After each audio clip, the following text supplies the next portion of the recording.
is a time for worship. This is a time to praise our Creator.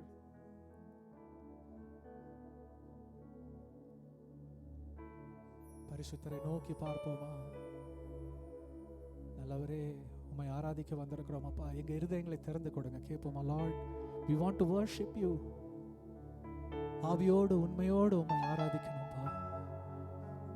எங்கள் சிந்தனைகளை ஒருமிக்க, Lord, we give ourselves in your hands. We give this time in your hands, Lord. நீர் ஒருவரே தெய்வம். உங்க நாமம் மாத்திரம் உயரணும் அப்பா. எல்லா நாமங்களுக்கும் மேலான அந்த நாமம். எல்லா முழங்கால்களும் உமக்கு முன்பாக முடங்கும். எல்லா நாவுகளும் உம் நாமத்தை போற்றிடும் அப்பா. நீர் பரிசுத்தர், நீர் உன்னதர், நீர் உயர்ந்தவர், நீர் நல்லவர், நீர் பரிசுத்தர். உயர்த்துவோமா? சேனைகளின் கர்த்தர் பரிசுத்தர், சேனைகளின் கர்த்தர் பரிசுத்தர், சேனைகளின் கர்த்தர் பரிசுத்தர், பரிசுத்தர் பரிசுத்தர். அந்த பரலோகத்தில் அந்த தூதர்களை ஆராதிப்பது போல பரிசுத்தர் பரிசுத்தரே சொல்லுவோமா? சேனைகளின் கர்த்தர், சேனைகளின் கர்த்தர் பரிசுத்தர், சேனைகளின் கர்த்தர் பரிசுத்தர், சேனைகளின் கர்த்தர் பரிசுத்தர், பரிசுத்தர் பரிசுத்தர், பரிசுத்தர் பரிசுத்தர். எல்லா நமத்திலும் மேலானவர், முழங்கால்கள் முடங்கிடும் இவருக்கும். சொல்லுவோமா? எல்லா நமத்திற்கும் மேலானவர், முழங்கால்கள் முடங்கிடும் இவருக்கு முன். துதி கன மகிமைக்கு பாத்திரரே, தூயவரே சுவை உயர்த்திடுவே. துதி கன மகிமை. Yes to you. All our worship, all our praises. சேனைகளின் கர்த்தர் பரிசுத்தர். கரங்களை உயர்த்தி, சேனைகளின் கர்த்தர் பரிசுத்தர், சேனைகளின் கர்த்தர் பரிசுத்தர், சேனைகளின் கர்த்தர் பரிசுத்தர், பரிசுத்தர் பரிசுத்தரே. பரிசுத்தர் பரிசுத்தர். ஒரு விசை கூட கரங்களை உயர்த்தி, சேனைகளின் கர்த்தர், சேனைகளின் கர்த்தர் பரிசுத்தர். ஆராதனையில மகிமைப்படுங்கப்பா, எங்க துதிகள்ல மகிமைப்படுங்க. சேனைகளின் கர்த்தரே, நீர் பரிசுத்தர் பரிசுத்தர், நீர் பரிசுத்தர் பரிசுத்தரே, நீர் பரிசுத்தர் பரிசுத்தரே, நீர் பரிசுத்தர் பரிசுத்தரே. உம்மை ஆராதிக்க, உம்மை தொழுது கொள்ள வந்திருக்கிறோம் அப்பா. எங்க ஆராதனையில மகிமைப்படுங்க, எங்க துதிகள்ல பிரியப்படுங்கப்பா. எங்க மத்தியில் இறங்கி வாங்க இந்த சமூகத்தில் அப்பா. உங்க சமூகத்தில் ஆராதிக்க வந்திருக்கிறோம். எங்களை நிரப்புங்க, எங்க உள்ளங்களை நிரப்புங்க, எங்க சபையை நிரப்பி அனுப்புங்கப்பா. தாழ்த்துக்கிறோம், அர்ப்பணிக்கிறோம். இயேசுவின் மூலம் ஜெபம் கேளும் ஜீவனுள்ள நல்ல பிதாவே, ஆமென் ஆமென். அப்படியே நம்ம எல்லாரும் கொஞ்ச நேரம் எழும்பி நின்று உற்சாகமாக ஆராதிப்போமா? இதுவரை நம்மளை நடத்தி வந்த தெய்வம், ஆமென். இதுவரை நம்மளை நடத்தி வந்த தெய்வம். பொதுவாக நம்ம டிப்பிக்கலி நம்ம what takes maximum of our mind space and attention அப்படின்னு பார்த்தோம்னா, இப்போ உள்ள காரியங்கள், இப்போ உள்ள பிரச்சனைகள், இதை தான் நம்ம யோசிச்சுட்டு இருப்போம். ஆனால் ஒன்று நம்ம என்ன யோசிக்க மறந்துடுறோம் அப்படின்னா, முன்னாடி நடந்திருந்த பிரச்சனைகள், அதை வந்து how God helped us manipulate all of that. ஒவ்வொரு காரியங்களையும் நம்ம தாண்டி வந்த விதங்கள்.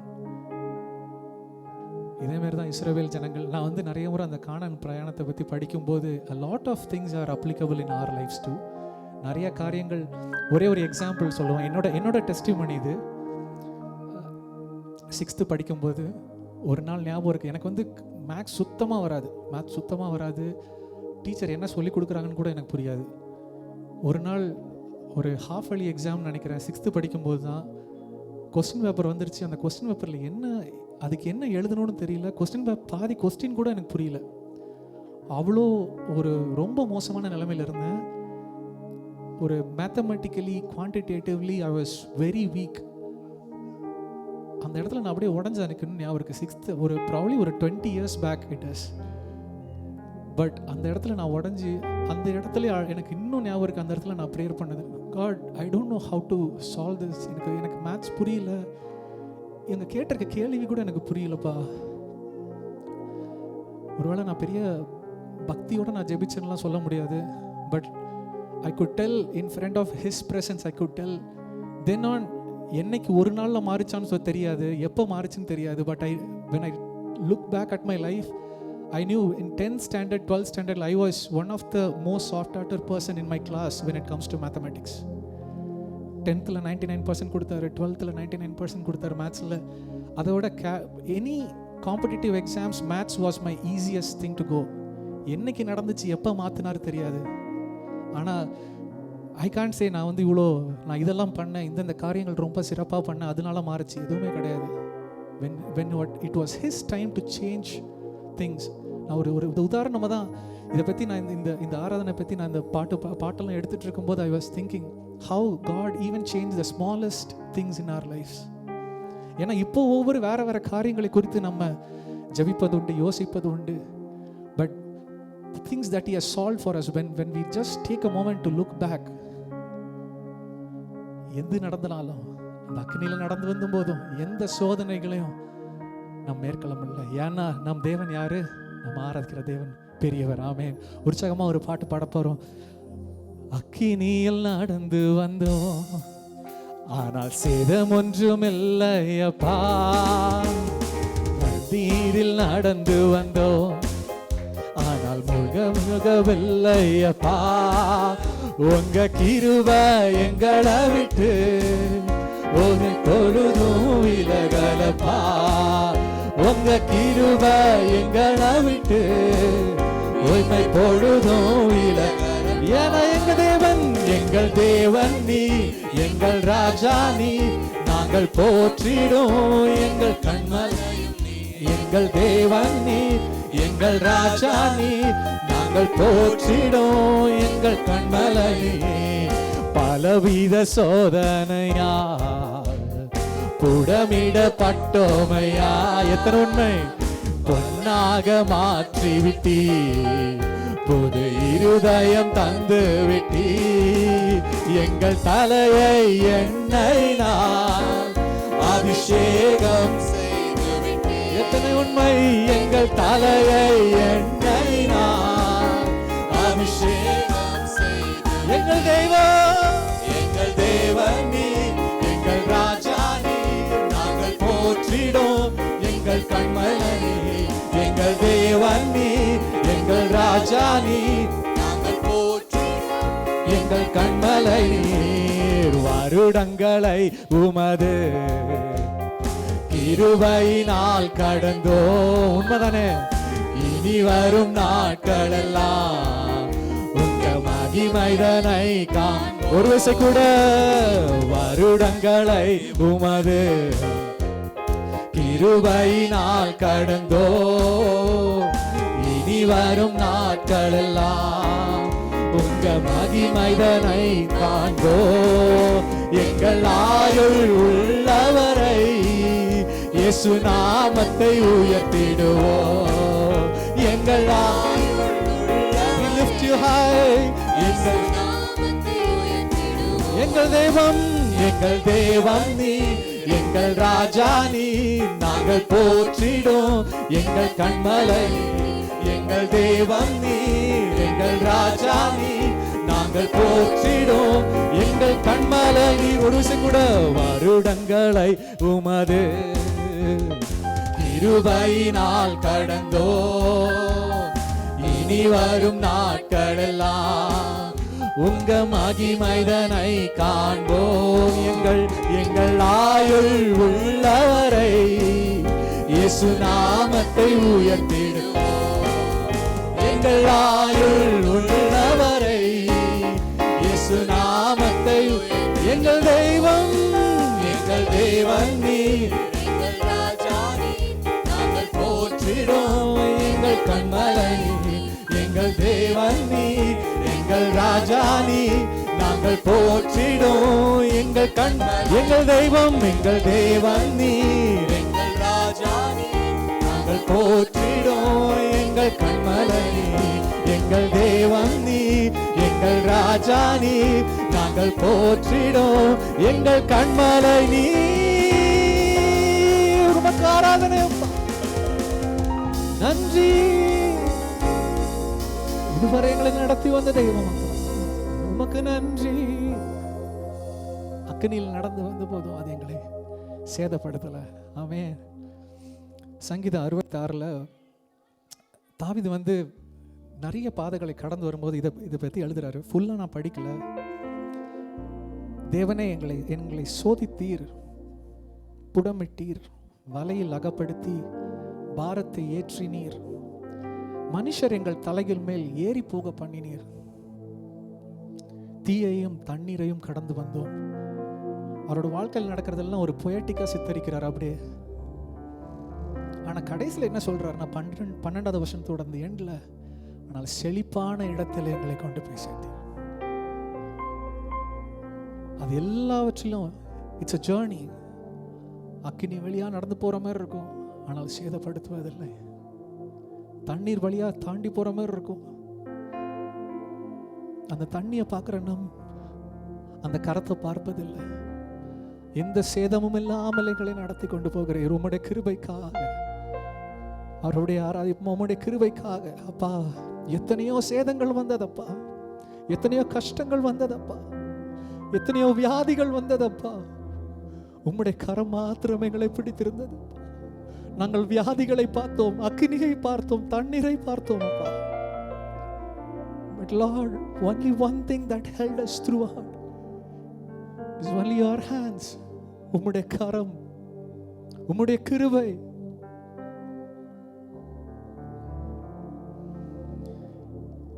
இன்னொரு பாட்டை கூட பாட போறோம். இது எல்லாத்தையும் தாண்டினது நம்மளோட கிருபைகள்.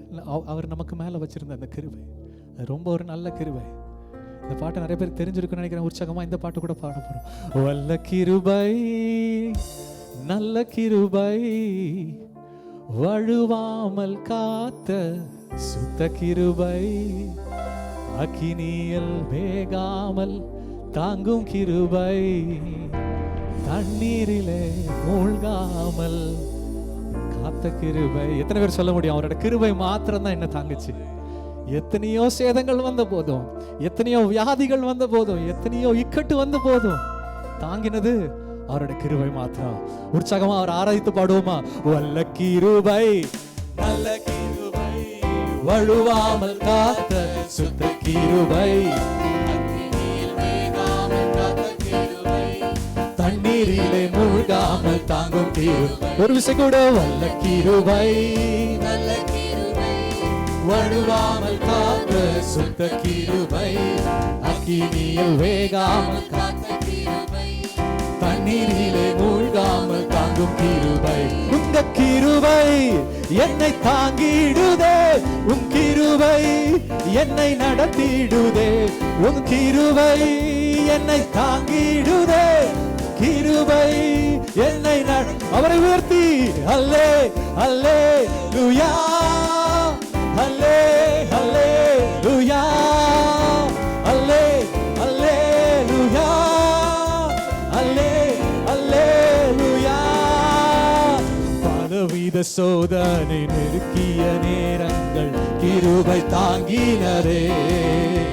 என் நெருக்கத்தின் நேரத்தில் நசுங்கினான் கிருபை. அந்த கிருபை நினைத்து பலவித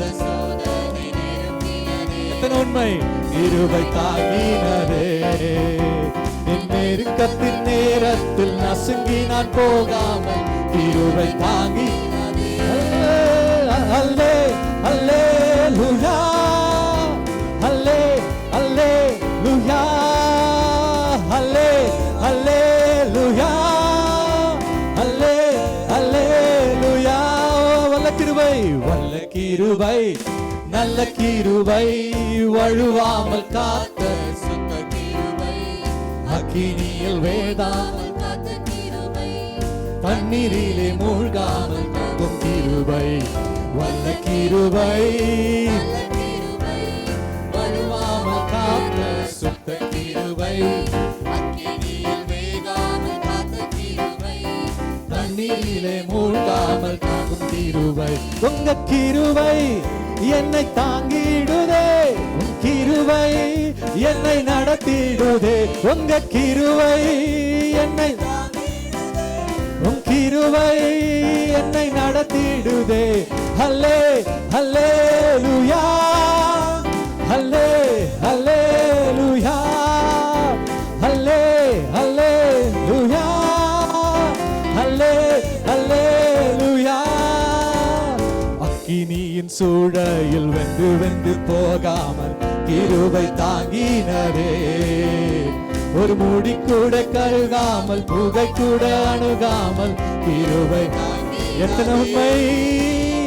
அக்கினியின் சூழலில் வெந்து வெந்து போகாமல் கிருபை தாங்கினரே. என் மூடி கூட கருகாமல் புகை கூட அணுகாமல் கிருபை தாங்கி. அந்த கிருபை நினைத்து அல்லே அல்லேலூயா அல்லே அல்லேலூயா அல்லே அல்லேலூயா அல்லே அல்லேலூயா. வல்ல கிருபை வல்ல கிருபை நல்ல கிருபை வழுவாமல் காத்த சுத்த கிருபை. அக்கினியில் வேகாமல் காத்த கிருபை. தண்ணீரிலே மூழ்காமல் காக்கும் கிருபை. வல்ல கிருபை வழுவாமல் காத்த சுத்த கிருபை. அக்கினியில் வேகாமல் காத்த கிருபை. தண்ணீரிலே மூழ்காமல் காக்கும் கிருபை.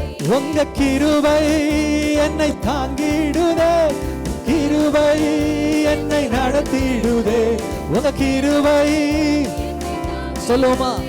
உங்க கிருபை ஒரு விஷயம் கூட சொல்லுவோமா. உங்க கிருபை உங்க கிருபை என்னை தாங்கிடுதே. எஸ் லார்ட் என்னை நடத்திடுதே. உங்க கிருபை என்னை தாங்கிடுதே. உங்க கிருபை என்னை நடத்திடு. கர்த்தர்களுடைய அல்லேலூயா அல்லே அல்லேலூயா அல்லே அல்லேலூயா அல்லே அல்லேலூயா. ஒரு விஷயம் கூட அல்லேலூயா அல்லே அல்லேலூயா அல்லே அல்லேலூயா அல்லே அல்லேலூயா அல்லே அல்லேலூயா. கரங்களை தட்டி அவர் இந்த கிருபைகளுக்காக, அவர் நடத்தி வந்த பாதைகளுக்காக, அவர் நம் மீது வைத்திருக்கிற அன்பிற்காக நன்றி. கொஞ்ச நேரம் அப்படியே அவரை உயர்த்துவோமா. Lord, we thank you, Lord, for your grace. உம்முடைய கிருபைகளுக்காக. This is a time where we look up to him. அப்பா நன்றி ஐயா, நன்றி ஐயா. கொஞ்ச நேரம் அப்படியே ஜெபிப்போமா. பாடல்களை பாடினோம், அவர் அளித்த கிருபைகளுக்கு நன்றி சொன்னோம். கொஞ்ச நேரம் அவரோட முகத்தை நோக்கி பார்ப்போமா. Lord, with a heart full of thanks, Lord, ஒரு நன்றி நிறைந்த இருதயத்தோடு இதுவரை நீங்க எங்களை நடத்தி வந்த பாதைகளுக்காக நன்றி. இதுவரை எங்களை நடத்தி வந்தீரே. At this time also, whatever is the burden, நம்முடைய சுமைகளை நம்மளுடைய பாரங்களை அவர் மீது அப்படியே இறக்கி வைப்போமா? Lord, these are the things that worries me, Lord. இந்த காரியங்களை குறித்து அப்பா, இந்த காரியங்களை குறித்து, என்னோட ஃபியூச்சரை குறித்து, இந்த வியாதியை குறித்து அப்பா, என்னோட குடும்பத்தை குறித்து, whatever fear we have, let's cast அது அவரோட பாரத்தில் அவரோட சமூகத்தில் அப்படியே இறக்கி வைப்போமா? Lord, these are the things, Lord. This is the time for us to ask Him, Lord, ஒரு புதிய வழியை உண்டு பண்ணுங்கப்பா. We worship a way making God, a miraculous God, a promise keeping God. ஒருவேளை நமக்கு இப்போ வழியே தெரியாம இருக்கலாம், எனக்கு உதவி யாருமே இல்லையேன்னு கலங்கி போயிருக்கலாம். ஆனால் நாம் ஆராதிக்கும் தெய்வம் அவர் உறங்குவதில்லை, தூங்குவதில்லை. அவர் நமக்கு பயமுள்ள ஆவியை கொடாமல் தெளிந்த புத்தியுடைய ஆவியை தந்தருளினார். அதற்காகவே மாமிச அவதாரம் எடுத்து அந்த மரணத்தையும் ஜெயித்தார். பயம் வேண்டாம். இந்த நேரத்தில் அந்த பயத்தை அப்படியே அவர் கையில கொடுப்போமா? Lord, these are the things that worries me, Lord. These are the things. கர்த்தர் என் வெளிச்சமும் என் ரட்சிப்பும் ஆனார், யாருக்கு பயப்படுவேன்? அவரின் ஜீவனின் அரண், யாருக்கு அஞ்சுவேன்? தீங்கு நாளில் அவர் என்னை தம் கூடாரத்தின் மறைவில் ஒளித்து வைத்திருக்கிறார்.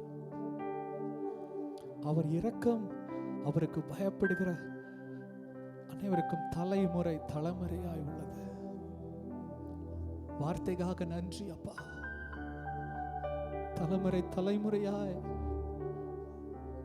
அப்படியே சொல்லுவோம், லார்ட், உம்முடைய இரக்கம் வேண்டும் அப்பா. இனி இந்த பயம் வேண்டாம். In whatever area, எந்த காரியங்களை குறித்து பயம் அது அப்படியே அவர் சமூகத்தில் இறக்கி வைப்போமா?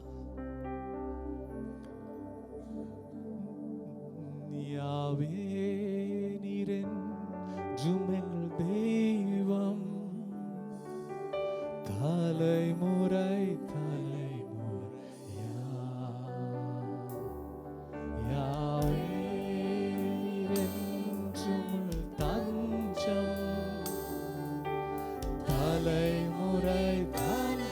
இதை அப்படியே ஒரு ஜெபமாக எடுப்போமா?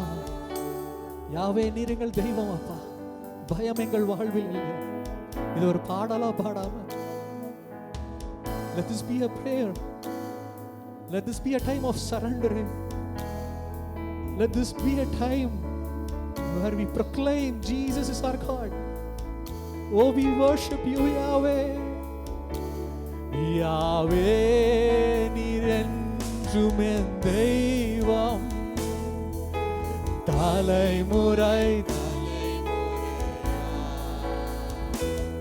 யாவே நீர் என்றும் என் தஞ்சம், தலைமுறையா நீர் உறங்குவதில்லை, நீர் தூங்குவதில்லை. இஸ்ரவேலை காப்பவர் நீர் அல்லவோ, நீர் உறங்குவதில்லை, நீர் தூங்குவதில்லை. இஸ்ரவேலை காப்பவர் நீர் அல்லவோ. மரண பயம் நம்மில் மாறிடுமே, சத்ருவின் பயங்கள் எல்லாம் மரண பயம் மாறிடுமே, சத்ருவின் பயங்கள் எல்லாம். ஏனென்றால் மரணத்தை ஜெயித்தார், மரணத்தை ஜெயித்தவர், சத்ருவை வென்றவர், சகலத்தை வென்றும் ஆள்பவரே.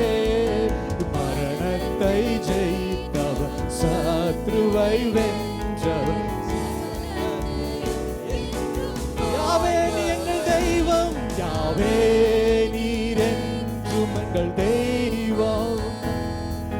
தலைமுறை தலைமுறையா யாவே நீர் என்றும் எங்கள் தஞ்சம். தலைமுறை தலைமுறையா நீர் உறங்குவதில்லை, நீர் தூங்குவதில்லை. இஸ்ரவேலை காப்பவர் நீர் அல்லவோ. நீர் உறங்குவதில்லை, நீர் தூங்குவதில்லை. இஸ்ரவேலை காப்பவர். ஒரு விஷயம் கூட அவரை உயர்த்தி யாவே யாவே நீரே தெய்வம். தலைமுறை தலைமுறையா யாவே நீரென்றும் தஞ்சமா. தலைமுறை தலைமுறையா நீர் உறங்குவதில்லை, நீர் தூங்குவதில்லை. இஸ்ரவேலை காப்பவர் நீர் அல்லவோ. நீர் உறங்குவதில்லை, நீர் தூங்குவதில்லை. இஸ்ரவேலை காப்ப. சபை மட்டும் ஒரு விஷயம் கூட யாவே சொல்லுவோமா? யாவே நீரென்றும் தெய்வம். தலைமுறை தலைமுறையா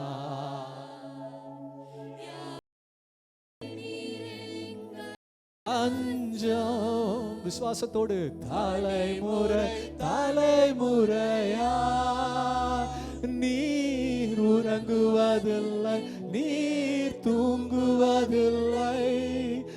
இஸ்ரவேலை காப்பவர் நீர் அல்லவோ. நீர் உறங்குவதில்லை, நீர் தூங்குவதில்லை. இஸ்ரவேலை காப்பவர் நீர். யாவே நீரே எங்கள் தெய்வம் அப்பா, நீரே எங்கள் தஞ்சம் அப்பா. எங்கள் காரியங்களை எங்கள் தேவைகளை அறிந்த தெய்வம். எங்களுக்கு வேண்டியவைகள் எங்கள் தேவைகள் எல்லாம் நீர் அறிப்பி. எங்களுக்கு வேண்டிய காரியங்கள் யாவும் பரத்திலிருந்து வரும் அப்பா, உம்முடைய கரத்திலிருந்து வரும் அப்பா. எங்களுக்கு தேவையான காரியங்கள் யாவும், நாங்கள் எதிர்பார்க்கிற ஈவுகள் யாவும், நாங்கள் இழந்ததிலும் சிறந்த காரியங்கள் பரத்திலிருந்து வரும், உம்முடைய கரத்திலிருந்து வரும் அப்பா. ஜோதிகளின் பிதாவிடத்திலிருந்து எல்லா நன்மைகளும் எங்களுக்கு வரும். விசுவாசத்தோடு இந்த சின்ன பாட்டை நம்ம பாட போறோம். நான் எதிர்பார்க்கும் நன்மைகள் ஈவுகள் எல்லாம் வாரத்தில் இருந்து வருமே, அவர் கரத்தில் இருந்து வருமே. நான் எதிர்பார்த்து காத்திருக்கும் ஈவுகள் எல்லாம் பாரத்தில் இருந்து வருமே, அவர் கரத்தில் இருந்து வருமே. பாரத்தில் இருந்து வருமே, அவர் கரத்தில் இருந்து வருமே. பாரத்தில் இருந்து வருமே, அவர். இது அப்படியே ரிப்பீட் பண்ணுவோமா? பாரத்தில் இருந்து வருமே அவர். உங்களுக்கு தேவையான காரியங்கள், whatever makes you anxious, வருமே. பாரத்தில் இருந்து வருமே அவர் கரத். எல்லா நன்மைகளும் எல்லா ஈவுகளும் நம் இழந்து போன யாவும் இழந்ததிலும் சிறந்தது பாரத்தில் இருந்து வருமே. இருமடங்காய் வருமே, அவர் கரத்தில் இருந்து வருமே. இழந்ததிலும் சிறந்தது பாரத்தில் இருந்து வருமே. இருமடங்காய் வருமே, அவர் கரத்தில். கரங்களை உயர்த்தி பாரத்தில் இருந்து வருமே, அவர் கரத்தில் இருந்து வருமே. பாரத்தில் இருந்து வருமே, அவர் கரத்தில் இருந்து வருமே. பாரத்தில் இருந்து வருமே, அவர் கரத்தில் இருந்து வருமே. பாரத்தில் இருந்து வருமே, அவர் கரத்தில் இருந்து வருமே. என் பிரயாசத்தின் பலன்கள் பாரத்தில் இருந்து வருமே. நினைத்திடாத நேரம் அவர் கரத்தில் இருந்து வருமே. என் பிரயாசத்தின் பலன்கள் பரத்தில் இருந்து வருமே. நினைத்திடாத நேரம் அவர் கரத்தில், விசுவாசத்தோடு பரத்தில் இருந்து வருமே. அவர் கரத்தில் இருந்து வருமே. பரத்தில் இருந்து வருமே. அவர் கரத்தில் இருந்து வருமே. பரத்தில் இருந்து வருமே. அவர் கரத்தில் இருந்து வருமே. பரத்தில் இருந்து வருமே. அவர் விசுவாசத்தோடு ஒரு விஷயம் கூட பரத்தில் இருந்து வருமே. அவர் விசுவாசத்தோடு பரத்தில் இருந்து வருமே. அவர் கரத்தில் இருந்து வருமே. எதிர்பார்க்கும் நன்மைகள் ஈவுகள் எல்லாம் பரத்தில் இருந்து வருமே. அவர் கரத்தில் இருந்து வருமே. நான் எதிர்பார்க்கும் நன்மைகள் உயர்வுகள் எல்லாம் பரத்தில் இருந்து வருமே. அவர் கரத்தில் இருந்து வருமே. பரத்தில் இருந்து வருமே. அவர் கரத்தில் இருந்து வருமே. விசுவாசத்தோட பாடுவோமா? whatever we need, அவர் தேவைகளை அறிந்து தெய்வமாக இருக்கிறார். அவர் உறங்குவதில்லை, அவர் தூங்குவதில்லை. இம்மட்டும் நம்மை நடத்தி வந்த தெய்வம் இனியும் நம்மளை நடத்தி செல்ல வரவில்லைகிறார். நமக்கு தேவையான அத்தனையும், நம் எதிர்பார்ப்பின் பலன்கள், நம் தேவையான ஈவுகள் எல்லாம் பரத்தில் இருந்து கொடுக்கிற வல்லவர். ஒரு விஷயம் கூட கடைசியாக பரத்தில் இருந்து வருமே. அவர் கரத்தில் இருந்து வருமே. பரத்தில் இருந்து வருமே. அவர் கரங்களை உயர்த்தி அல்லேலூயா,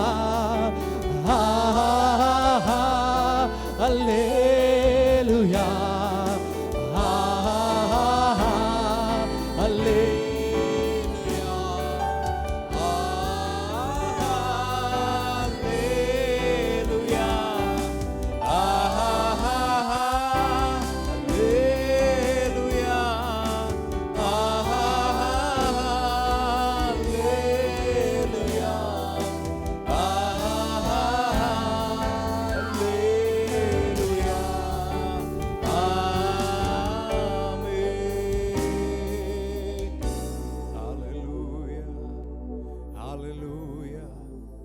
ஒத்தாசை அனுப்புகிற பெரிய பர்வதமே, உமக்கு நன்றி செலுத்துகிறோம் ஆண்டவரே.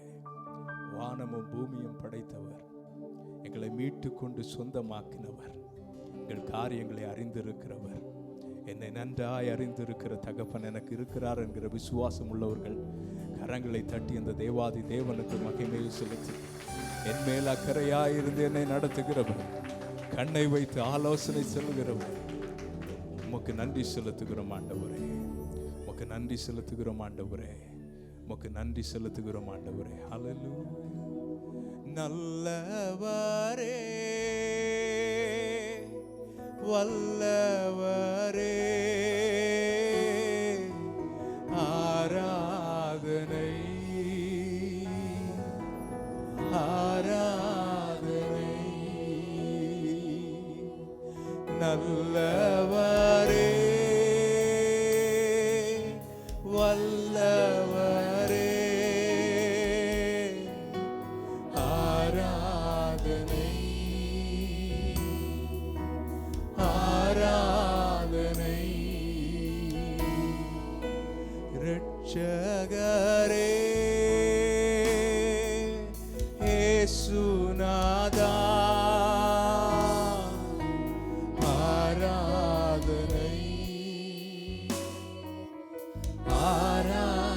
ரட்சகரே, ரட்சகரே, இயேசுநாதா, ஆராதனை பரிசுத்தரே, பரிசுத்தரே, ஸ்தோத்திரங்களை ஏறெடுத்து படைத்தவரே, ஆராதிக்கிறோம் ஆண்டவரே. We worship you Lord. உம்மை மாத்திரம் ஆராதிக்கிறோம். Hallelujah. பரிசுத்தரே பரிசுத்தரே படைத்தவரே ஆராதனை ஆராதனை. கரங்களை தட்டி தேவாதி தேவனுக்கு, இரட்சகராகிய இயேசு கிறிஸ்துவுக்கு, நம்மை படைத்தவருக்கு, பரிசுத்தமுள்ள மகா பெரிய தேவனுக்கு சகல துதியும் கனமும் மகிமையும் இன்றும் என்றும் சதா காலங்களிலும் உண்டாயிருப்பதாக. அவரே நம்மை கண்டு தெரிந்து கொண்டார், அவரே பிரித்தெடுத்தார், அவரே பிள்ளையாக்கினார், அவரே நம்மை நடத்துகிறார். அவர் உண்மை உள்ளவர், இறுதி மட்டும் நடத்த வல்லவர். நாம் கேட்டது போல நாம் அங்கலாய்த்து பயத்தோடு, எதிர்காலத்தை குறித்த கேள்விகளோடு, குழப்பத்தோடு ஒரு சமூகத்திலே வந்திருந்தாலும் ஒரு முறை கூட நமக்கு நல்ல ஒரு நிச்சயம் உண்டாகட்டும். என் பரமபிதா என்னை அறிந்திருக்கிறார், நான் நடக்க வேண்டிய பாதையில் என்னை நடத்துகிறார். அவர் கரத்துக்குள்ளே அடங்கியிருக்க ஆண்டவரே எங்களுக்கு கிருபை தருவீராக. பயமில்லாமல் உம்முடைய சமூகத்திலே தங்கியிருக்க கிருபை தருவீராக. நீர் எங்களுக்கு வாக்கு பண்ணின உம்முடைய தேவ சமாதானம் எங்கள் ஒவ்வொருடைய இருதயத்தையும் ஆளுவதாக. ஆண்டவரே உம்முடைய நல்ல நாமத்தை நீர் மகிமைப்படுத்தும். அந்த ஒவ்வொரு பிள்ளைகளையும் அப்படிப்பட்ட உம்முடைய ஆசீர்வாதங்களினாலே நிறைத்து நடத்துவீராக. தந்த புதிய வாரத்திற்காக உமக்கு நன்றி. இந்த வாரம் முழுவதிலும் உடைய பிள்ளைகளை நடத்துவீராக. பலவீனமாக இருக்கிறவர்களுக்காக ஜெபிக்கிறோம். தேவனே உம்முடைய கரத்தின் வல்லமையினால் உம்முடைய பிள்ளைகளை தொட்டு பரிபூர்ண சுகத்தை கொடுக்க வேண்டுமாய் ஜெபிக்கிறோம். ஆண்டவரே பலவீனங்களை இயேசுவின் நாமத்திலே மாற்றி போடுவீராக. பரிபூர்ண சுகத்தை கட்டளையிடுவீராக. தேவைகளோடு வந்த பிள்ளைகள் உண்டு ஆண்டவரே, அதிசயமான வழியிலே பிள்ளைகளை நடத்துவீராக. ஆண்டவரே உம்முடைய கரத்துக்குள் அடங்கி இருக்க, உம்மை மாத்திரம் சார்ந்து இருக்க, உம்மை பற்றி நடக்க எங்களுக்கு கிருபை தருவீராக. வந்த ஒவ்வொருவரையும் ஆசீர்வதியும். இந்த ஆராதனையின் மீதம் இருக்கிற பகுதிகளை நீர் பொறுப்பெடுத்துக் கொள்ளுவீராக. உடைய நல்ல நாமத்தை மகிமைப்படுத்தும். இயேசுவின் நாமத்தில் ஜெபிக்கிறோம் நல்ல பிதாவே, ஆமென். ஹல்லேலூயா.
ஹல்லேலூயா. நல்ல எபினேசராய் நம்ம நடத்தி வந்த ஆண்டவர். ஹல்லேலூயா. கர்த்தர் நல்லவர். நம்ம அப்படியே ஜெபித்து வார்த்தைக்கு நேராக கடந்து போகிறோம். இருக்கிற இடங்களிலே தலைகளை தாழ்த்தி ஆண்டவரே நீர் என்னோடு பேசும் என்று சொல்லி ஒவ்வொருவரும் ஆண்டவரிடத்தில் கேட்க போகிறோம். கர்த்தர் நல்லவர். ஹல்லேலூயா.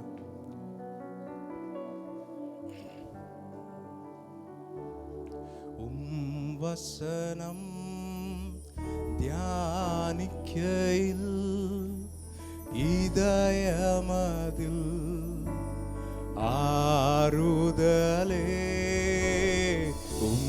வசனம் தியானிக்கையில் இதயமதில் ஆறுதலே காரிருளில் நடக்கையிலே தீபமாக வழி நடத்தும் காரிருளில் நடக்கையிலே தீபமாக வழி நடத்தும் ஆழ்கடலில் அலைகளினா அசையும் போது என் படகில் ஆழ்கடலில்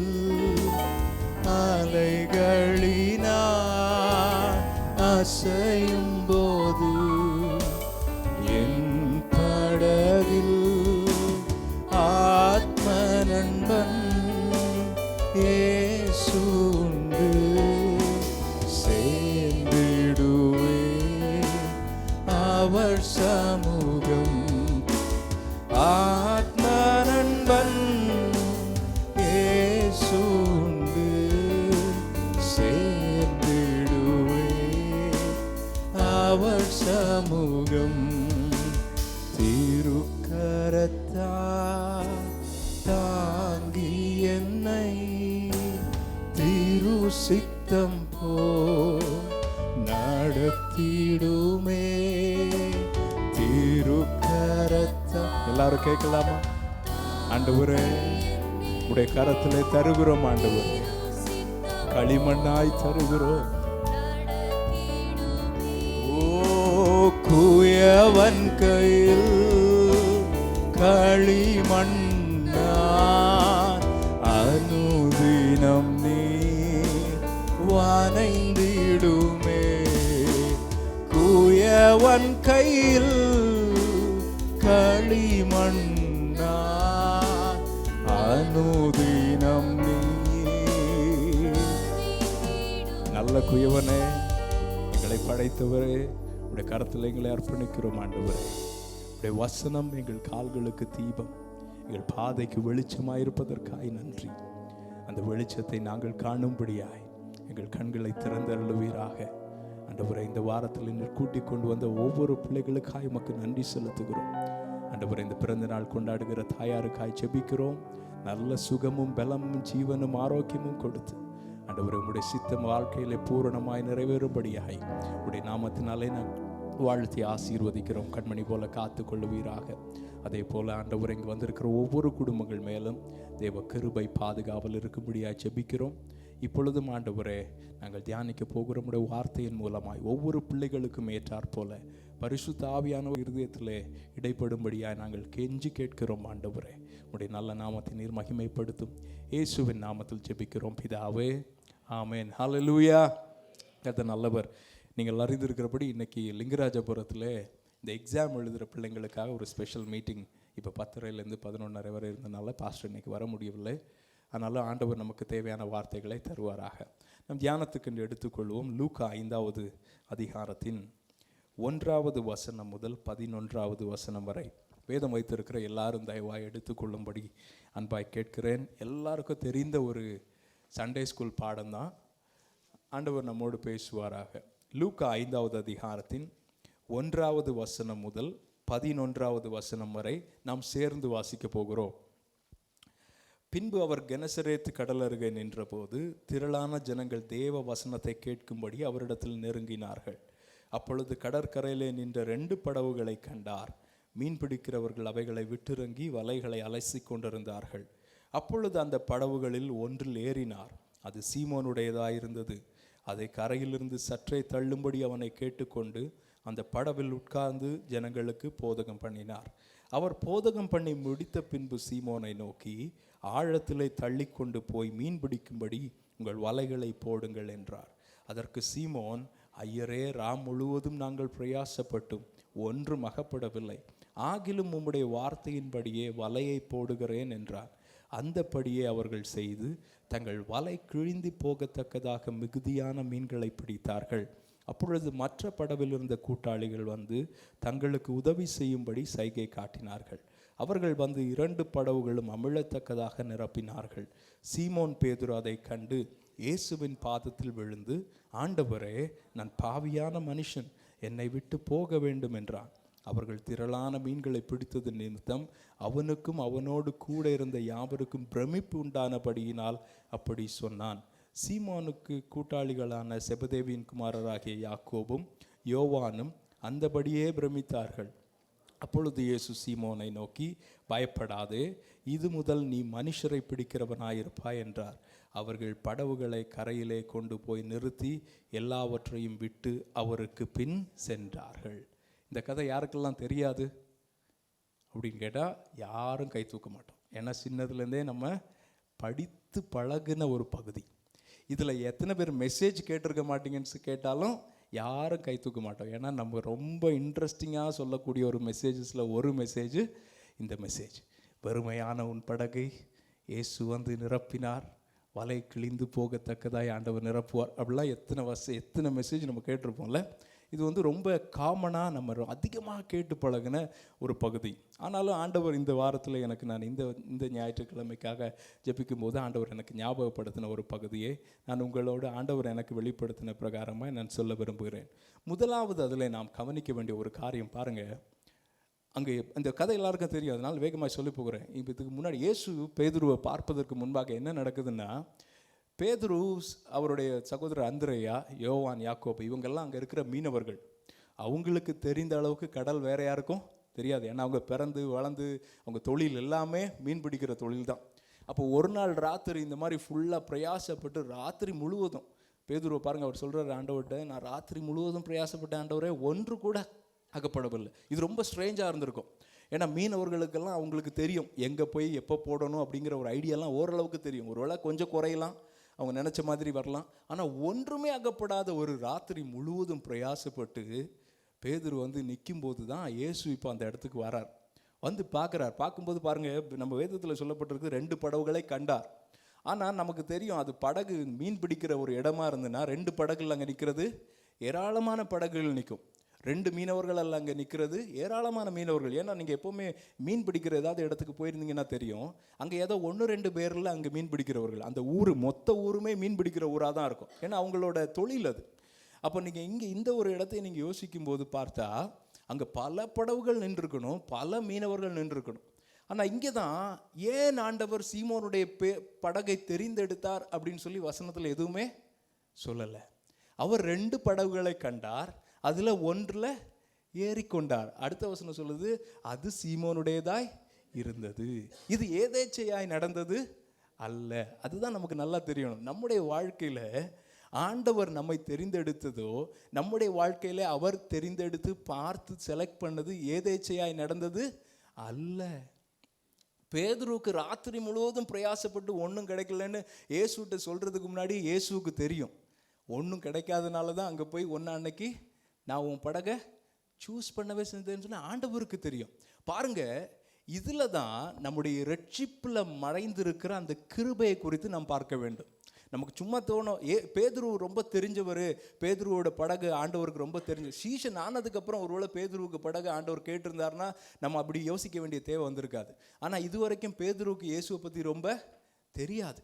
இப்போ தான் இயேசு போய் சீஷர்களை ஆண்டவர் கூப்பிடவே செய்கிறார். நீங்கள் ஆங்கில வேதாகம் பார்த்தீங்கன்னா அதில் மேலே ஒரு டைட்டில் இருக்கும், Jesus calling his first disciples அப்படின்னு இருக்கும். ஃபஸ்ட்டு யாரெல்லாம் கூப்பிட்டார் அப்படின்னா பேதுரு, அந்திரேயா, யோவான், யாக்கோபு இவர்களெல்லாம் தான் அப்போ தான் சீஷர்களாகும்படியே ஆண்டவர் கூப்பிடுகிறார். அப்போ பாருங்கள், அப்போ பேதுருவை ஆண்டவர் அவருக்கென்று தெரிந்து கொண்டார். இது அவருடைய நோக்கம். அது எப்போ நடந்துடுச்சு. இப்போ அவர் போய் அங்கே போய் ஜஸ்ட் அதை எக்ஸிக்யூட் தான் பண்ணுறார். பேதுருவுக்கு வெறுமையானதுனால பேதுருவை அவனை எடுத்து நம்ம பெரிய இங்கே வல்லமையை காட்டி அங்கே இருக்கிற பெரிய மக்களெல்லாம் எடுத்துடலாம் அப்படி இல்லை ஆண்டவர் எடுக்கிறது. பேதுரு ஆண்டவர் முன்னறிந்தனால தான் பேதுருவுக்கு அன்னைக்கு ராத்திரி மீன் கிடைக்காதபடிக்கு ஆண்டவர் அலோவ் பண்ணி கொண்டார்.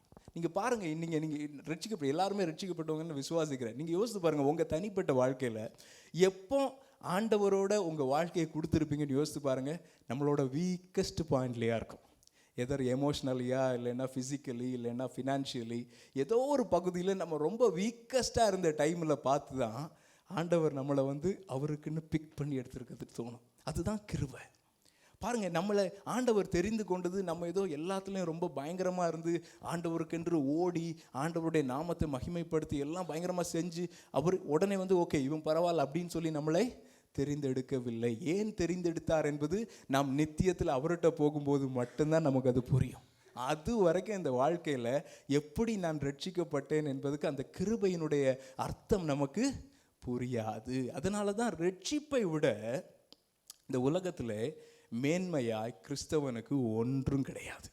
அது நான் எத்தனை முறை எத்தனை வாரம் நான் திருப்பி சொல்லணுன்னாலும், வாழ்க்கை முழுவதும் சொல்லணுன்னாலும் அந்த ஒரு காரியம் போதும். ஏனென்றால் அந்த ரட்சிப்பின் மகத்துவத்தை நாம் அறிய வேண்டும் என்றால் நமக்கு ஆண்டவர் யார் என்கிற அந்த மகத்துவம் நமக்கு தெரியணும்.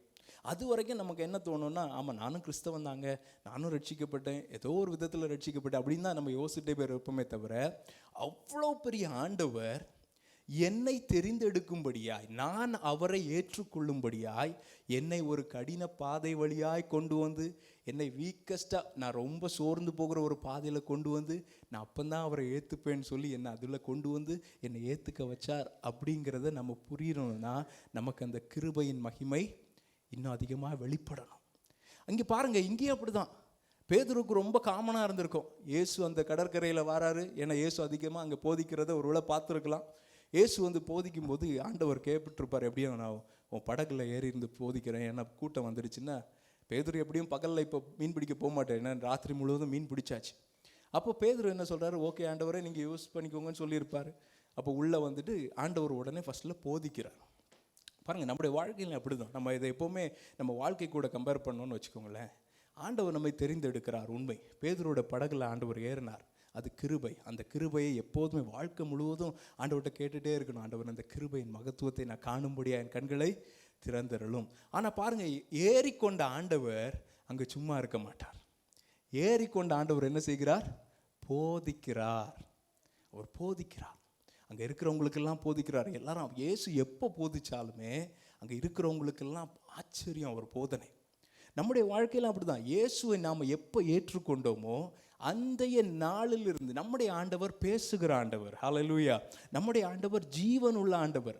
நான் அவரை ஏற்றுக்கொண்டேன், அவருக்குரிய காரியத்தெல்லாம் நான் செய்கிறேன் ஓடி ஓடி செய்கிறதில்லை. அதற்கெல்லாம் ஆண்டவர் என்னை தெரிந்து கொண்டது அவரோடு இருக்கும்படியா. நீங்கள் பாருங்கள், சீஷர்களை ஏற்படுத்தும் போது ஆண்டவர் ஒரு வார்த்தை அங்கே எழுதி வைத்திருப்பார். சீஷர்களை தமக்கென்று ஏற்படுத்தினார். ஏன்? அவரோடு இருக்கும்படியாகவும், சுவிசேஷத்தை அறிவிக்கும்படியாகவும், பிசாசுகளை துரத்தும்படியாகவும் அவர்களை சீஷர்களாக ஏற்படுத்தினார் என்று இருக்கும். அதில் முதலாவது காரியம் என்ன? அவரோடு இருக்கும்படியாகும். அப்போ அவர் நம்மோடு இருக்கிறார்னா சும்மா அப்படியே இருந்து பார்த்துட்டே இருக்கிறவர் அல்ல, அவர் பேசுகிற தேவன். ஹல்லேலூயா. அதனால தான் ரட்சிக்கப்பட்ட பிள்ளைகளுக்கு இந்த அனுபவம் இருக்க வேண்டும். தேவன் என்னை போதிக்கிறவர், அவர் ஒவ்வொரு நாளும் பேசுகிறவர், அவர் பேசிக்கொண்டே இருப்பார். அதனால தான் அவருடைய வார்த்தையை தியானிக்கும் போது நாம் ஏதோ ஒரு ரிலீஜியஸ் ஆக்டிவிட்டி மாதிரி இன்றைக்கி ஒரு அதிகாரம் வாசித்துட்டேன், இல்லை நான் இந்த வருஷம் முடிகிறதுக்குள்ளே பைபிள் வாசித்து முடிக்கணும் அப்படின்னு சொல்லி ஓடிக்கொண்டே இருந்தோம்னா நாம் அந்த ஒரு டிக் போடுற மாதிரி, நம்ம விஷ் மாதிரி, ஓ இன்றைக்கி நான் பண்ண பைபிள் படித்தேன்னா ஆமாம் படித்தேன், நம்ம கான்ஷியஸுக்காக ஏற்றதுக்கு மாத்திரம் தான் நம்ம இந்த ரிலீஜியஸ் ஆக்டிவிட்டீஸ் பண்ணுவோமே தவிர, என் ஆண்டவர் என் படகுல என் வாழ்க்கையில் ஏறிக்கொண்டவர், அவர் போதிக்கிறவர், அவர் போதனை என் காதில் கேட்குதாங்கிறது நம்ம பொறுமையாக நின்று கேட்கணும். அப்படிப்பட்ட அனுபவம் நமக்கு இருக்க வேண்டும் இங்கே இருக்கிற ஒவ்வொருவருக்கும். ஏன்னா ஒவ்வொரு படகையும் ஆண்டவர் தனித்தனியாய் கண்டு தனித்தனியான நேரத்தில் சூஸ் பண்ணவர். இப்போ பாருங்கள், ஒரு நம்ம எல்லாம் ஒரு கூட்டத்தில் ஒரு சபையில் இருக்கிறோம், இங்கே ஆண்டவர் ஒரு 5 பேரை எடுத்து அவருடைய பிள்ளைகளாக தெரிந்து கொண்டார் அப்படின்னா வித்தியாசம். இப்போ இங்கே இருக்கிற எனக்கு தெரியும், நான் அநேக பேர்கிட்ட கொஞ்சம் தனித்தனியாக பேசும் ஒரு வாய்ப்பு கிடைக்கும்போது ஒவ்வொருத்தருடைய சாட்சியும் அதிசயம். நான் யோசித்து எனக்கு நான் மற்றவங்கள்ட்ட பேசுகிறது வரைக்கும் என்ன தோணும்னா, ஆண்டவர் என்ன ரட்சித்தது தான் அதிசயம்னு எனக்கு தோணும். ஆனால் இங்கே ஒவ்வொருத்தர்கிட்ட பேசினா தோணும், ஆண்டவர் அவங்களே அதே மாதிரி தான் அதிசயமாக ரட்சித்திருக்கார். அவங்க தனித்தனியாக யோசித்து பாருங்கள், எவ்வளோ பெரிய கிருபை பாருங்கள். நம்ம இன்னொரு நீங்கள் ஒரு பெரிய ஆஃபீஸ்லலாம் போனீங்கன்னா அங்கே போனால் எல்லாமே ஆல்மோஸ்ட் சேம் குவாலிஃபைடாக தான் இருக்கும் இல்லை? இப்போ எங்கள் ஆஃபீஸில் ஒருத்தங்க வேலை பார்க்குறாங்க அப்படின்னா ஓரளவுக்கு சொல்லிடலாம் எல்லாருமே மாஸ்டர்ஸ் இந்த காலேஜில் பண்ணவங்களாக தான் இருக்கணும். ஏன்னா அவங்களுக்கு ஒரு பேசிக் குவாலிஃபிகேஷன் இருக்குது இல்லையா? எந்த ஒரு கம்பெனி போனாலுமே ஒரு ஒரு ஒரு ஒரு மேனேஜராக இருந்தாங்கன்னா எல்லாருக்குமே அந்த அங்கே வேலை பார்க்குறவங்களுக்குலாம் தெரியும், அவங்கெல்லாம் அந்த பொசிஷனில் இருக்கிறாங்கன்னா கண்டிப்பாக மினிமம் இந்த குவாலிஃபிகேஷன் இருந்திருக்கும் அப்படின்னு தெரியும். ஆனால் ஆண்டவருக்கு பிள்ளைங்களுக்கு மட்டும் அவர் எவ்வளவு மாட்டினாலும் சரி அந்த குவாலிஃபிகேஷன் சொல்லி யாரையும் கண்டுபிடிக்கவே முடியாதுங்க. அதுதான் கிருபை. எவ்வளோ ஆச்சரியம் பாருங்க. அந்த குவாலிஃபிகேஷன் இல்லாத ஒரு கூட்டத்திலிருந்து நம்மளை எடுத்ததுனால தான் அந்த கிருபையை குறித்து உள்ள அந்த மகத்துவத்தை காண்பதற்கு நம்முடைய கண்கள் இன்னும் அதிகமாய் திறக்கப்பட வேண்டும். ஆனால் அதோடு நிறுத்திடக்கூடாது. ஆண்டவர் என்னை சூஸ் பண்ணிட்டார், என் வாழ்க்கையில் வந்துட்டார், அதோடு நிறுத்திடக்கூடாது. ஏன்னா இது வந்து ஸ்டார்டிங் தான். இப்போ பாருங்கள், பேதுருவுக்கு வாழ்க்கையே நம்ம எடுத்து பார்த்தா இது வந்து வெறும் துவக்கம் தானே. அதுக்கு முன்னாடி பேதுருவை குறித்து சொல்லப்படவும் இல்லை, நமக்கு தெரியவும் செய்யாது. ஆனால் இங்கே தான் துவக்கமே துவங்குகிறது. இனிதான் பேதுருவுக்கு மொத்த வாழ்க்கையுமே இருக்குது. அதே போல தான் கிறிஸ்து என்னுடைய வாழ்க்கையில் வந்தார், என் படகுலை வாழ்க்கையில் ஏற்றுக்கொண்டார் என்றால் அது வெறும் துவக்கம் மட்டும்தான். அங்கேருந்து பாருங்கள், இயேசு போதிக்கிறார். போதித்து முடித்த உடனே இன்னொரு காரியம் செய்கிறார். அங்கே என்ன செய்கிறார்னா, பேதுருட்ட சொல்கிறார், இப்போ இந்த படகை ஆழத்தில் கொண்டு போய் வலைய போடுங்கன்னு சொல்கிறார். இயேசு செய்கிற இன்னொரு காரியம் என்ன தெரியுமா? இயேசு போதிப்பார், இயேசு கட்டளையிடுவார். இப்போ தான் ஆச்சரியம், பேதுருவுக்கு இயேசுவை விட கடல் ரொம்ப தெரியும் மனிதனா. கூட இருக்கிற அந்திரேயாவுக்கும் யோவானுக்கும் யாக்கோபுக்கும் எல்லாருக்கும் தெரியும். ஆனாலும் பேதுரு என்ன தெரியுமா சொல்கிறாரு 5வது வசனத்தில்? ஐயரேனா போதகரே, டீச்சர், நான் ராத்திரி முழுவதும் பிரயாசப்பட்டுட்டேன், ஒன்றுமே அகப்படலை. ஆனாலும் ஒரு ரெஸ்பெக்டுக்காக, இப்போ நம்ம ஊர்லலாம் பார்த்தீங்கன்னா யாராவது பெரியவங்க யாராவது சொன்னால் நம்ம ரெஸ்பெக்ட் பண்ணுறோன்னா என்னதான் சும்மா பேருக்கு பண்ணுவோம்ல, சரி ஓகே பார்ப்போம் அவர் சொல்ல, அவருக்காக அவர் பேச்சுக்கு அவருக்கு கொஞ்சம் அவரை டிஸ்ரெஸ்பெக்ட்ஃபுல்லாக இருக்குது. அந்த மாதிரி தான் அவர் சொல்கிறாரு அங்கே சொல்லும்போது. ஐயரே, நான் ராத்திரி முழுவதும் பிரயாசப்பட்டேன், எனக்கு தெரியும் ஒன்றுமே இல்லை, ஆனாலும் சரி நீங்கள் சொல்கிறீங்களே உங்கள் வார்த்தைக்காக நான் வந்து போடுறேன்னு சொல்லி அவர் வலையை போடுறாரு. போட்டால் வலை கிழியத்தக்கதாக அவங்களுக்கு ஆச்சரியம், பிடிச்சி இழுக்கிறாங்க, முடியல, இழுத்து எடுக்கிறாங்க. 2வது போட்டை எடுத்து கூட்டு வந்து அங்கேயும் ஃபில் பண்ணுறாங்க. அடுத்து அது முடிஞ்ச உடனே சீமோன் பேதுரு 8வது வசனத்தில் என்ன இருக்குன்னா, சீமோன் பேதுரு அதை கண்டு இயேசுவின் பாதத்தில் விழுந்து, இதுவரைக்கும் போதகரே ஐயரேன்னு சொன்னவர் என்ன சொல்கிறாரு தெரியுமா? இப்போ ஆண்டவரே, நான் பாவியான மனுஷன், என்னை விட்டு போக வேண்டும் என்றான். இயேசு போதித்தார், எல்லாரும் கேட்டாங்க, ரொம்ப சந்தோஷமாக இருந்தது. இயேசு பேதுருவுக்கு கட்டளையிட்டார், வலையை போடு அப்படின்னா அவர் சொன்னால், ஓகே ஆண்டவரே, ஓகே ஐயரே, நான் போடுறேன், ஏன்னா நீங்கள் சொன்னீங்க, எனக்கு தெரியும் ஒன்றும் இல்லை, ஆனால் நீங்கள் சொல்கிறீங்க சொல்லி வலையை போட்டார். இப்போ அதிசயம், இப்போ ஆண்டவர் வந்து அவருடைய மகிமையை வெளிப்படுத்துகிறார். யாரும் எதிர்பாராத, பேதுருவுக்கு தெரியும், முழுவதும் பிரயாசப்பட்டு கிடைக்காத இடத்துல திடீர்னு ஒரு இடத்துல கொண்டு போய் வலையை போட்டோன்னா வலை கிழியத்தக்கதாய் மீன் வர்றது நேச்சுரலாக நடக்காது. ஒருவேளை அப்படி நேச்சுரலாக இருந்திருந்துன்னா பேதுருவுக்கு சிரிச்சிருப்பார்ல, நாங்கள் பார்த்த பாருங்க, இன்னும் கரெக்டாக அந்த ஒரு இடத்த மட்டும் விட்டுட்டோம் அப்படின்னு சொல்லியிருப்பார். அப்படி இல்லை, பேதுருவுக்கு பார்த்தோம்னு தெரியும் இவர் வந்து சாதாரணமான ஆள் இல்லை. நீங்கள் சும்மா யோசித்து பாருங்கள், நம்ம இப்போ இருக்கிற காரியத்தை யோசித்து பாருங்கள். நம்ம இந்த வசனத்தெல்லாம் வாசிக்கும் போது நமக்கு எப்பவுமே தோணுன விஷயம், ஆண்டவரே வெறுமையான என் படகுல நீங்கள் வந்தீங்கன்னா வலை கிழியத்தக்கதாய் உங்கள் வல்லமையை காட்டுங்க ஆண்டவரே அப்படிங்கிறது நம்ம நார்மலான ப்ரேயர். ஏன்னா நமக்கு பர்ஸை பார்த்தா, பேங்க் அக்கௌண்ட்டை பார்த்தா, இல்லை தேவையை பார்த்தாலாம் நமக்கு இதுதான் நமக்கு ஞாபகம் வரும். ஆண்டவரே பேதுருவை படகை நிரப்புனீங்களா ஆண்டவரே தோணும். அது உற்சாகமாக தானே இருக்குது. ஆனால் இது நான் இப்போ பேதுரு இடத்துல இருந்தேன்னு வச்சு, பேதுரு என்ன சொல்கிறேன்னா, ஆண்டவரே என்ன பாவியான மனுஷன், என்னை விட்டு போயிடுங்கன்னு சொல்கிறாரு. ஆனால் இது நம்மளாக இருந்தால் யோசித்து பாருங்கள், அவ்வளோதான் இல்லை. நம்ம ஆண்டவர்கிட்ட போய் என்ன சொல்லிப்போம், ஆண்டவரே நீர் மகா பெரிய தேவன், உம்மால் கூடாத காரியம் ஒன்றுமில்லை, நாளையிலேருந்து நீங்கள் வந்து என் போட்டிலே இருந்து பிரசங்கம் பண்ணுங்க ஆண்டவரே. எல்லாரும் இங்கே இருக்கிற இந்த ஊரில் இருக்க எல்லாரும் 10% தான் தருவோம் தசம பாகம். நம்ம 2 பேருக்கும் ஒரு அக்ரிமெண்ட், நான் 50% தாரேன் ஆண்டவரே. நான் எங்கேயுமே ஓட மாட்டேன், நீங்கள் வந்து இங்கே வலையை போடுன்னு சொல்லுங்கள், நான் போடுவேன். அதில் 50% உங்களுக்கு ஆண்டவர், உங்களுக்கு என்ன ஊழியம் வேணுமோ எடுத்து பயன்படுத்துங்க. நான் வாரவுண்டெல்லாம் சொல்லுவேன், என் ஆண்டவர் பெரியவர், வலையை நிரம்ப செய்வார் அப்படின்னு நம்ம சொல்லியிருப்போமா இல்லையா? அந்த டீல் நல்லா தானே இருக்குது, சொல்லுங்கள், யாராவது சொல்லுங்கள். அப்படி தானே? எனக்கு அப்படி சொன்னால், நீங்கள் எதுவுமே சொல்லாமல் என்ன பார்த்தா எனக்கு தோணும் நம்ம மட்டும்தான் அப்படி யோசிக்கிறோமோன்னு தோணும். நீங்கள் வந்து நான் சும்மா கேட்டால் அப்படி புரியலைன்னா கூட ஆமாம் ஆமான்னு சொல்லுங்கள். அப்போ எனக்கு கொஞ்சம் ஒரு மனசு, ஒரு சாந்தி இருக்கும். பரவாயில்லப்பா, நமக்கு சேர்த்த ஒரு ஆட்கள் தான் பேசிட்டு அப்படி தாங்க சொல்லுவோம். இன்றைக்கும் அப்படி தானே சொல்லுவோம். யோசிச்சு பாருங்க, பேதுரு முழுவதும் பிரயாசப்பட்டு ஒன்றும் கிடைக்கலையா. காலையில் இயேசு வந்துட்டு சொல்லுவாராம், பக்கத்தில் அதில் போடு அப்படின்னா போட்டால் வழக்கலையே ஒரு போட்டு இல்லாமல் 2 போட்டு முடிஞ்சு வந்துச்சான். அதில் நான் 50% கொடுத்தாலும் நான் வாழ்க்கை ஃபுல்லாக சம்பாதிக்கிறத விட ஒரு நாளில் சம்பாதிச்சுட்டு போயிடுவேன். அப்போ நான் எனக்கு என்ன தோணும், ஆண்டவரே டெய்லி வாங்க ஆண்டவரே, என் போட்டு உங்களுக்கு, என் வாழ்க்கை உங்களுக்கு 50%க்கு மேலே நீங்கள் தான் ஆண்டவரே ஓனர், நீங்கள் எடுத்துக்கோங்க. நீங்கள் என்னைக்காவது நான் வந்து போகக்கூடாதுன்னு சொன்னால் நான் போக மாட்டேன் ஆண்டவரே. ஏன், மற்ற நாளில் அதை காம்பன்சேட் பண்ணிடுவேன் ஆண்டவரே. இல்லை, நமக்கு அப்படி தான் தோணும், நம்ம அப்படி தான் கேட்டிருக்கணும், இன்றைக்கி நம்ம அப்படி தான் கேட்டிருக்கணும். ஆனால் பேதுருட்ட இருந்தால் அங்கே தான் ஆச்சரியம்.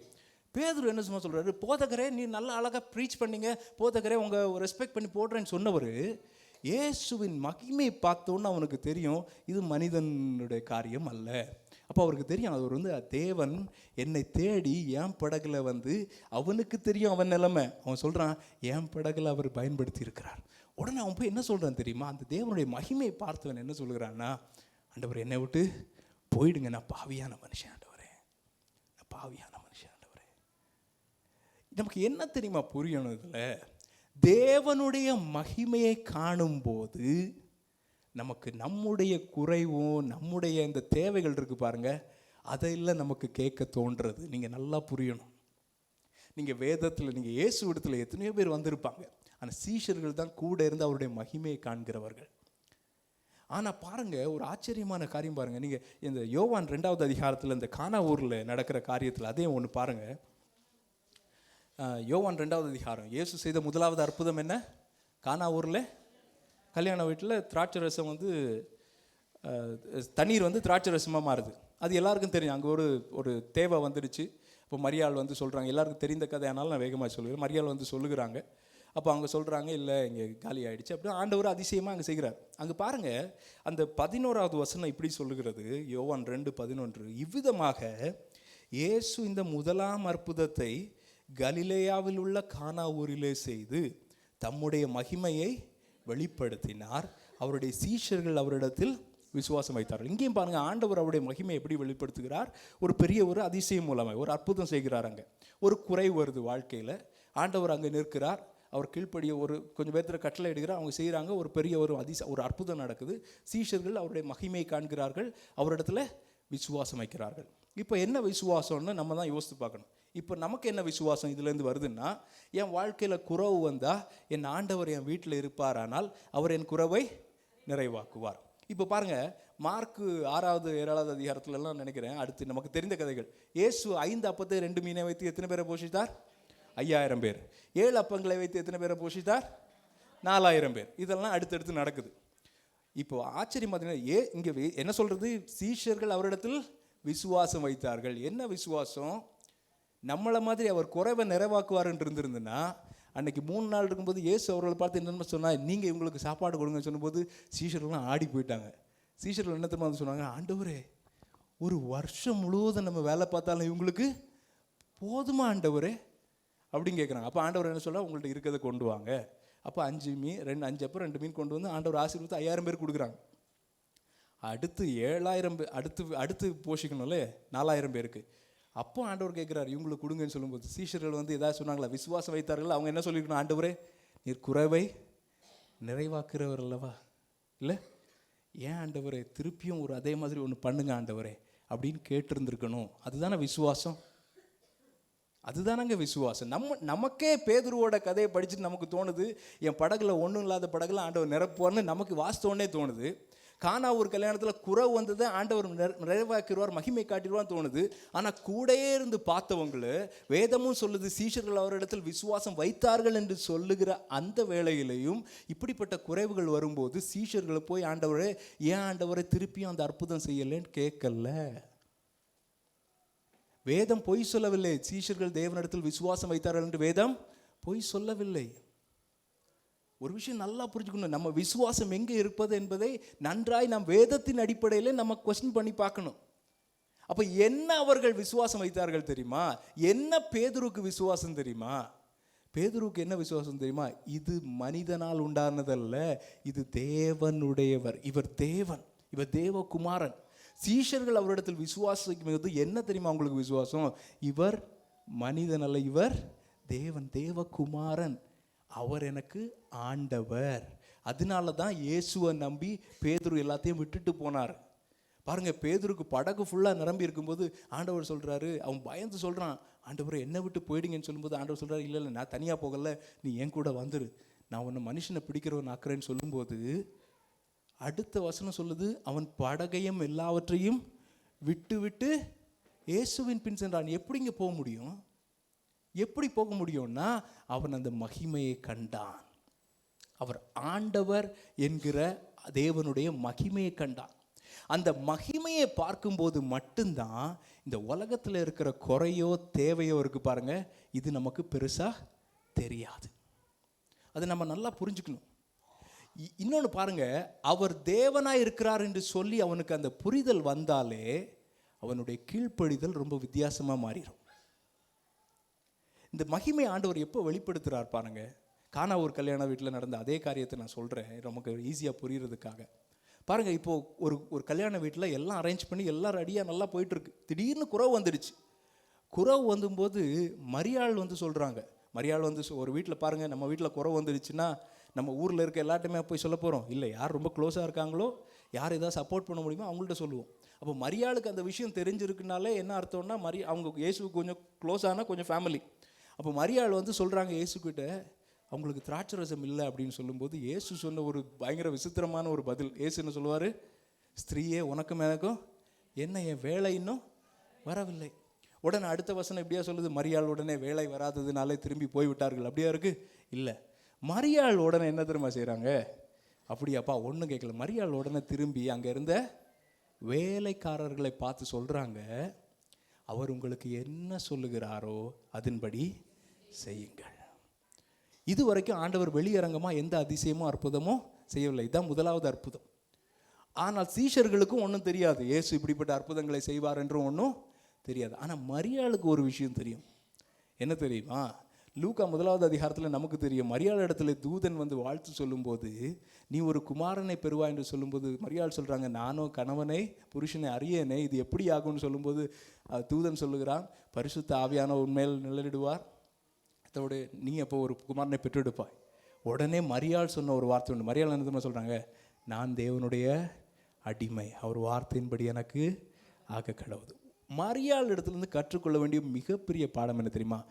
ஆண்டவர் எனக்கு ஒரு வார்த்தையை தந்தால், ஆண்டவர் எனக்கு ஒரு கட்டளையை தந்தால் அது எப்படி ஆகும், எப்படி நடக்கும், இதெல்லாம் நான் பற்றி யோசிக்கவே வேண்டாம். ஒரே ஒரு காரியம் தான் என் சைட்லேருந்து, கண்ணை மூடி ஒபே பண்ணணும். அதனால தான் அந்த வீட்டில் பாருங்கள், காலியான உடனே மரியாள் போய் அந்த மணவாளனையோ இல்லை பந்தி விசாரிப்புக்காரனையோ மணவாளனுடைய தகப்பனையோ தாயோ அவங்களெல்லாம் கூட்டிகிட்டு வந்து சொல்லலை, நீங்கள் போய் இயேசுகிட்ட சொல்லுங்கள். இல்லை நம்ம கூட அப்படி தானே, இப்போ ஒரு நம்ம வீட்டில் தேவை இருந்ததுன்னா, இல்லை இன்னும் நமக்கு தெரிஞ்ச யாரோ வீட்டில் தேவை இருக்குன்னு வச்சுக்கோங்களேன், ஒரு பையனுக்கு தேவை இருக்குது, நமக்கு ஒரு பெரிய ஆளை தெரியும், நம்ம என்ன அந்த குழந்தைய அனுப்பிவிட்டு கேட்க சொல்லுவோம்? இல்லை, நம்ம என்ன சொல்லுவோம், அவங்க அப்பா அம்மாவை கூப்பிட்டு நீங்கள் போய் கேளுங்க ஒரு மரியாதைக்கு, இல்லை அப்படி தான் சொல்லுவோம். அப்போ இயேசுகிட்ட மரியாள் என்ன அந்த கல்யாண வீட்டில் அந்த மரியாள் என்ன சொல்லியிருக்கணும், அந்த மணமகனே கூப்பிட்டு நீ போப்பா, இல்லைன்னா உங்கள் அப்பாவை கூட்டிகிட்டு போய் இயேசுகிட்ட சொல்லு, அதுதான் ஒரு மரியாதை அப்படின்னு சொல்லியிருக்கணும்.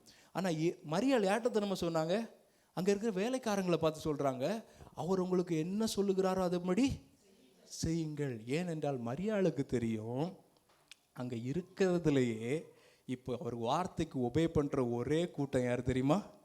அங்கே இருக்கிற அந்த வேலைக்காரர்கள் மட்டும்தான். ஏன் தெரியுமா? நீங்களே சும்மா யோசித்து பாருங்கள். அந்த கல்யாண வீட்டில் ஒரு ஓனராட்டு, அந்த வீட்டில் உள்ள ஒரு ஆளாட்டு நீங்கள் யோசித்து பாருங்கள். இப்போ ஆண்டவர், சரி ஆண்டவரை நீங்கள் சொல்லுங்கள் ஆண்டவரை நான் செய்கிறோன்றது, அப்படி கூட நம்ம போயிட்டோம், அந்த வீட்டில் உள்ள ஆட்களாகவே நம்ம போயிட்டோம்னு வச்சுக்கோங்களேன். ஆண்டவர் இப்போ உடனே என்ன சொல்கிறார், அங்கே திராட்சை ரசம் குறவுப்பட்டதே தவிர வாங்க மறக்கல. அப்போ குறவுப்பட்டுனா என்ன, அங்கே ஆல்ரெடி அங்கே கொஞ்சம் ஜார் இருக்குது, அங்கே அந்த திராட்சை ரசம் ஊற்றி இருந்த பாத்திரங்கள் எப்படியுமே அங்கே இருக்கும்ல, அதில் தானே குறவுப்பட்டது எடுத்து கொடுத்தாங்க, காலி ஆகிடுச்சு. இப்போ ஏசு என்ன தெரியுமா சொல்கிறார், அந்த வேலைக்காரர்களை பார்த்து, வெளியில் கால் கழுவுறதுக்கு 6 கற்சாடி இருக்கும். யூத முறைமையின்படி வீட்டுக்குள்ளே போகும்போது கால் கழுவிட்டு போகிறதுக்கு, ஏன்னா நம்ம ரோட்லலாம் போகும்போது மண் இங்கெல்லாம் ஒன்றும் ஆகல, அங்கே ஃபுல்லாக மண் தரையில் நடக்கிறதுனால கால் அழுக்காயிரும். அப்போ வீட்டுக்கு போகிறதுக்கு முன்னாடி காலை கழுவிட்டு போகணும். வெளியில் 6 கற்சாடி இருக்கும், ஒன்று 2-3 குடம் தண்ணி நிரப்பலாம். வரும்போது எல்லாம் அதை தான் யூஸ் பண்ணி கழுவிட்டு வந்திருப்பாங்க. இப்போ ஏசு அந்த வேலைக்காரர்களை பார்த்து சொல்கிறாரு, வெளியில் இருக்கிறது பாருங்கள் 6 கற்சாடி, அதை எடுத்துகிட்டு உள்ளே வாங்கன்னு சொல்லியிருப்பார். நம்மளாக இருந்தால் அந்த வீட்டில் இருந்திருப்போம். இப்போ ஏசு இப்படி சொல்லும்போது நம்ம என்ன சொல்லியிருப்போம், கற்சாடி, இந்த திராட்சை ரசம் வைக்கிறதுக்கு பாத்திரம் உள்ளேயே இருக்குது. லாஜிக்கலாக நமக்கு ஒன்றுமே தோணலை. வெளியில் கால் குறைஞ்சி போனது திராட்சை ரசம். அப்போ இயேசு சொல்லுகிறார், வெளியில் இருக்கிற கற்சாடி, கால் கழுவுறதுக்கு வச்ச கற்சாடியை உள்ளே எடுத்துகிட்டு வாங்க. ஆனால் நீங்கள் அதை யோவான் 2வது அதிகாரம் வாசிங்கன்னா தெரியும், அந்த வேலைக்காரர்கள் அப்படியே போய் அந்த கற்சாடியை கொண்டு வந்து உள்ளே வைக்கிறாங்க. இப்போ ஆண்டவர் சொல்கிறாரு, அது நிறைய நிரப்புங்கன்னு சொல்லும்போது அடுத்து 7வது வசனத்தில் இருக்குது, வேலைக்காரரை நோக்கி ஜாடிகளில் தண்ணீரை நிரப்புங்கள் என்றார். அவர்கள் அவைகளை நிறைய நிரப்பினார்கள். அடுத்து பாருங்கள், நம்மள்கிட்ட சொல்லி ஒருவேளை இதில் ஃபில் பண்ணு சொல்லி தான் நம்ம என்ன யோசிச்சிருப்போம், ஏற்கனவே உள்ள அழுக்கு தண்ணி இல்லை கால் கழுவு வச்சுருந்தது, இதில் திராட்சை ரசம் எடுக்க நிரப்புன்னு சொன்னால் 3 குடம் ஊற்றணும். நமக்கு பாதி குடம் ஊற்றிட்டு நம்ம என்ன யோசிச்சிருப்போம், சரி என்ன தான் நடக்குன்னு பார்ப்போம். இல்லை சப்போஸ் திராட்சை ரசம் ஏதாவது வந்துன்னா திருப்பி ஃபில் பண்ணிக்கலாம், அப்படி தானே தோணும். எவன் போய் 3 குடம் எடுத்து 6 கற்சாடியில் நிரப்போம். நம்ம மனசு ஒரு நாளும் கேட்காது. இருக்கிறது அழுக்கு தண்ணி, பாத்திரம் அழுக்கு பாத்திரம் வெளியில் இருந்துட்டு. ஆனால் அங்கே ஒபே பண்ணுற ஒரே கூட்டம் அந்த அடிமைகள், அந்த வேலைக்காரர்கள். அதனால தான் மரியாளுடைய ஞானத்தை பாருங்கள். மரியாளுக்கு தெரியும் எப்படி ஆண்டவர் என்கிட்ட சொல்லும்போது, ஆண்டவரே உங்கள் அடிமை ஆண்டவரே, நான் உங்கள் வார்த்தையின்படி எனக்கு ஆகட்டும்னு எப்படி ஒப்பு கொடுத்தாங்களோ, மரியாள் பார்க்குறாங்க யார் இங்கே அந்த மாதிரி பாத்திரம் இருக்கிறா, பார்த்தா அந்த வேலைக்காரர்கள். அவங்க சொன்னாங்க, அவர் உங்களுக்கு என்ன சொல்லுகிறாரோ அதன்படி செய்யுங்கள். அவங்களும் போகிறாங்க. அவர் சொல்கிறார், வெளியிலேருந்து பாத்திரம் எடுத்துகிட்டு வராங்க, நிரப்பிட்டாங்க. அடுத்து தான் ஹைலைட்டு. அவர் சொல்கிறார், இப்போ எடுத்துகிட்டு போய் விளம்ப கொடுங்க அப்படின்னு. நம்மளாக இருந்தால் என்ன பண்ணியிருப்போம், ஃபஸ்ட் எடுத்து ஒரு டேஸ்ட் பார்த்துருப்போமா இல்லையா? இல்லைன்னா எடுத்துகிட்டு போகிற வழியிலாவது ஒரு லக்கி எடுத்து பார்த்துட்டு போயிடுவோம். ஆண்டவரே அங்கே போய், ஏன்னா அந்த வேலைக்காரங்களுக்கு என்னென்னா, கொண்டு போய் கொடுக்குற இடத்துல அந்த மாஸ்டர் பார்த்துட்டாரு, அவன் தண்ணி எடுத்துகிட்டு வந்தான்னா அவன் முடிஞ்சான் அதோட. இல்லை நம்மளே வேலைக்காரங்களை இங்கே நடத்துகிறதே கஷ்டம், அங்கே அடிமைகளை வேலைக்காரங்க அவன் தலை எடுத்துருவாங்க. ஏன்னா அந்த அடிமை ஃபுல்லாக அவன் வீட்டுக்குரிய ஆள், அவன் வாங்கின ஒரு பொருள் மாதிரி. ஆனால் அந்த வேலைக்காரர்கள் செஞ்ச காரியத்தை பாருங்கள், எடுத்துக்கொண்டு போங்கன்னா எடுத்துக்கொண்டு போய் பந்தி விசாரிப்புக்காரன் கையில் கொடுத்துட்டாங்க. அவங்களுக்கும் இயேசுவை தெரியாதுங்க, ஆனால் ஒபீடியன்ஸ். அப்பந்தான் அந்த மகிமை ஆண்டவர் வெளிப்படுத்துகிறார். இயேசு மகிமையை வெளிப்படுத்தினார். ஆனால் அதை யார் மூலமாக தெரியுமா எக்ஸிக்யூட் பண்ணால், அவருடைய வார்த்தையை கண்மூடித்தனமாய் கீழ்ப்படுகிற அந்த வேலைக்காரர்கள் மூலமாய். பாருங்கள், நம்ம வாழ்க்கையில் நம்ம இதெல்லாம் ரொம்ப ஆச்சரியமாக கேட்போம். ஆண்டவரே என் வாழ்க்கையில குறவு, ஆண்டவரே நீ என் வாழ்க்கையில் ஆண்டவராக இருங்க ஆண்டவரேன்னெலாம் சொன்னால் என்ன ஆண்டவருடைய அர்த்தம் என்ன தெரியுமா? மை லார்ட், ஆண்டவர் ஆளுகை செய்கிறவர். என் வாழ்க்கையில் ஆண்டவராக இருப்பார் என்றால் நான் அவருக்கு கீழ்ப்படுகிறவனாக இருக்க வேண்டும். அப்போ தான் அவர் ஆண்டவர். நம்ம எவ்வளோ ஈஸியாக சொல்கிற பாருங்க, ஆண்டவரே ஆண்டவரே ஆண்டவரேன்னு சொல்கிறோம். ஏன்? நம்ம கேட்டு பழகிடுச்சு. ஆனால் யோசித்து பாருங்கள், ஆண்டவரேன்னா என்ன? My Lord. பழைய காலங்களெல்லாம் மை லார்ட் அப்படின்னு கூப்பிட்டு அவர் தான் எஜமான், அவர் தான் ஆளுகை செய்கிறவர், அவர் தான் கமாண்ட் கொடுக்கிறவர். அங்கே பேதுருவை பார்க்கும்போதும் பேதுருவா தான் சொல்கிறான். அவனுக்கு தெரியுது இவர் நார்மலான ஒரு ஆள் கிடையாது, அவர் ஆண்டவர்னு தெரிஞ்சவொடனே அவன் அப்படியே பவ் பண்ணி சொல்கிறான், ஆண்டவரே என்கிட்ட போயிடுங்க ஆண்டவரே, நான் பாவியான மனுஷன். நமக்கு இன்னைக்கு பாருங்கள், இயேசு மகிமையை வெளிப்படுத்தும் போது நம்ம எதை பார்க்குறோம்? அவர் மகிமை, அந்த மலையில் இருக்கிற மீனை பார்க்குறோமா இல்லை அவருடைய மகிமையை பார்க்குறோமாங்கிறது தான் நமக்கு இன்னைக்கு கேள்வி. ஏசாயாவை பாருங்கள், ஏசாயா அது வரைக்கும் தீர்க்கதரிசின்னு ஆண்டவர் சூஸ் பண்ணனால தைரியமாக தீர்க்க தரிசனம் உரைச்சிட்டு இருக்கிறாரு. 5வது அதிகாரம் வரைக்கும். 6வது அதிகாரத்தில் பார்த்தா ஏசாயா ஒரு தரிசனத்தை காண்கிறார். சர்வ வல்லவர் அப்படியே சிங்காசனத்தில் வீற்றிருக்கிறார், பரிசுத்தம் அப்படியே வெளிப்படுது. பார்த்த உடனே ஏசாயா, மகனே நாளைக்கு நான் இதை உங்களுக்கு சொல்கிறதுல பாருங்கடா அப்படியே சொன்னார். இல்லை, ஏசாயா என்ன தெரியுமா சொன்னார்? ஆண்டவரே நான் அசுத்த உதடுகள் உள்ள மனுஷன், நான் பாவி ஆண்டவரே, நான் பரிசுத்தமான தேவனை என் கண்கள் கண்டதே. எந்த மனிதனாக இருந்தாலும் தேவ மகிமையை அவர் வாழ்க்கையில் வெளிப்படுத்தும் போது அவனுக்கு ஐயோ வலையில் இவ்வளோ பண்ணிட்டீங்களாண்டவரே, இனி எனக்கு பயமே இல்லை. அது யாருக்கும் பயம் வராது, அது இல்லை அங்கே மேட்ரு. அவர் காட்டும்போது நமக்கு தெரிய வேண்டியது அவர் தேவன், அவருடைய மகிமையை வாழ்க்கையில் அவர் தேவன் என்று நான் அறிந்து கொண்டேன். ஆனால் அவருக்குரிய கனம் எங்கே? அதுதான் வார்த்தை. பாருங்கள், அந்த வேலைக்காரர்கள் பாருங்கள், ஆண்டவர் என்ன சொல்கிறாரோ போய் எடுத்துகிட்டு வந்தா கொடுத்தாங்க. ஆண்டவர் அப்படி அவருடைய மகிமையை வெளிப்படுத்தினார். இன்னும் நம்முடைய வாழ்க்கையில் ஒருவேளை தேவ மகிமை வெளிப்படவில்லை என்றால் நமக்கு நன்றாய் தெரிய வேணும், என்ன தெரியுமா? நான் அந்த வீட்டில் இன்னும் ஓனராக தான் இருக்கிறேன். இல்லை, ஏசு பாருங்கள், அந்த கல்யாண வீட்டுக்கு போகும்போது அது வரைக்கும் ஃபஸ்ட்டில் கெஸ்ட்டாக தான் இருந்தார். ஆண்டவர் சொன்னால் என் வேலை வரல. இது யோசித்து பார்த்துருக்கீங்களா? மரியாள் வந்து சொல்லும்போது ஆண்டவர் சொல்கிறாரு என் வேலை இன்னும் வரவில்லை. அடுத்த செகண்ட் பார்த்தா ஆண்டவர் சொல்கிறாரு தண்ணியை நிரப்புங்கன்னு சொல்கிறாரு. அப்போ இடையில எப்படி வேலை வந்தது? கரெக்ட் தானே? ஆண்டவர்கிட்ட ஃபஸ்ட்டு மரியாள் வந்து சொல்லும்போது ஆண்டவர் என்ன சொன்னார்? என் வேலை இன்னும் வரவில்லை. ஆனால் அடுத்த வசனத்தில் மரியாள் வேலைக்காரர்களை கொண்டு வந்து நீங்கள் சொல்லுங்கள், நீங்கள் செய்யுங்கன்னு சொன்னோன்னே ஆண்டவர் உடனே சொல்கிறாரு, என் வேலை வந்தது, போய் பாத்திரம் எடுத்துட்டு வாங்க அப்படியே சொன்னார்? இல்லை, ஆண்டவர் உடனே செய்ய தொடங்கிட்டார். வேலை வராததுக்கும் வேலை வந்ததுக்கும் இடையில என்ன திரும்ப மாறிச்சு? அவருடைய வார்த்தைக்கு கீழ்ப்படுகிற கொஞ்சம் இருதயம் அங்கே வந்தது. அவ்வளோதான், முடிஞ்சது, வேலை வந்தது. நம்முடைய வாழ்க்கையில் அப்படிதாங்க. ஆண்டவர் என் வாழ்க்கையிலே ஆண்டவராக இருக்கும் மட்டும் நான் தான் அதோட முதலாளி. நான் தான் டிசைட் பண்ணுவேன். என் வாழ்க்கையில் அது என்ன நடக்கணும், எந்த பாத்திரம் எடுக்கணும், எங்கே வைக்கணும், அது நான் தான் டிசைட் பண்ணுவேன். அது வரைக்கும் ஆண்டவர் கெஸ்ட்டாக இருப்பார், இல்லைன்னு சொல்ல. அவர் அந்த வீட்டில் கெஸ்ட்டாக தான் இருந்தார். ஆனால் ஒன்றும் மாறலை. நீங்கள் பாருங்கள், குறை வரும்போது அவங்க என்ன, ஓகே குறை வரட்டும், அதுக்கப்புறம் இயேசுட்ட பார்க்கலாம் அப்படியே நினச்சிருப்பாங்க? இல்லை, ஓடி இருப்பாங்க, பிரயாசப்பட்டிருப்பாங்க, எத்தனையோ காரியங்களை செஞ்சுருப்பாங்க. நம்மளை மாதிரி தண்ணி எடுத்துலாம் ஊற்றிருப்பாங்க சாம்பாருக்குள்ளே. எல்லாம் முடியாத சூழ்நிலையில் தான் அங்கே போய் கேட்டிருக்கோம்ல. எல்லா முயற்சியும் முடிஞ்சிருக்கும்.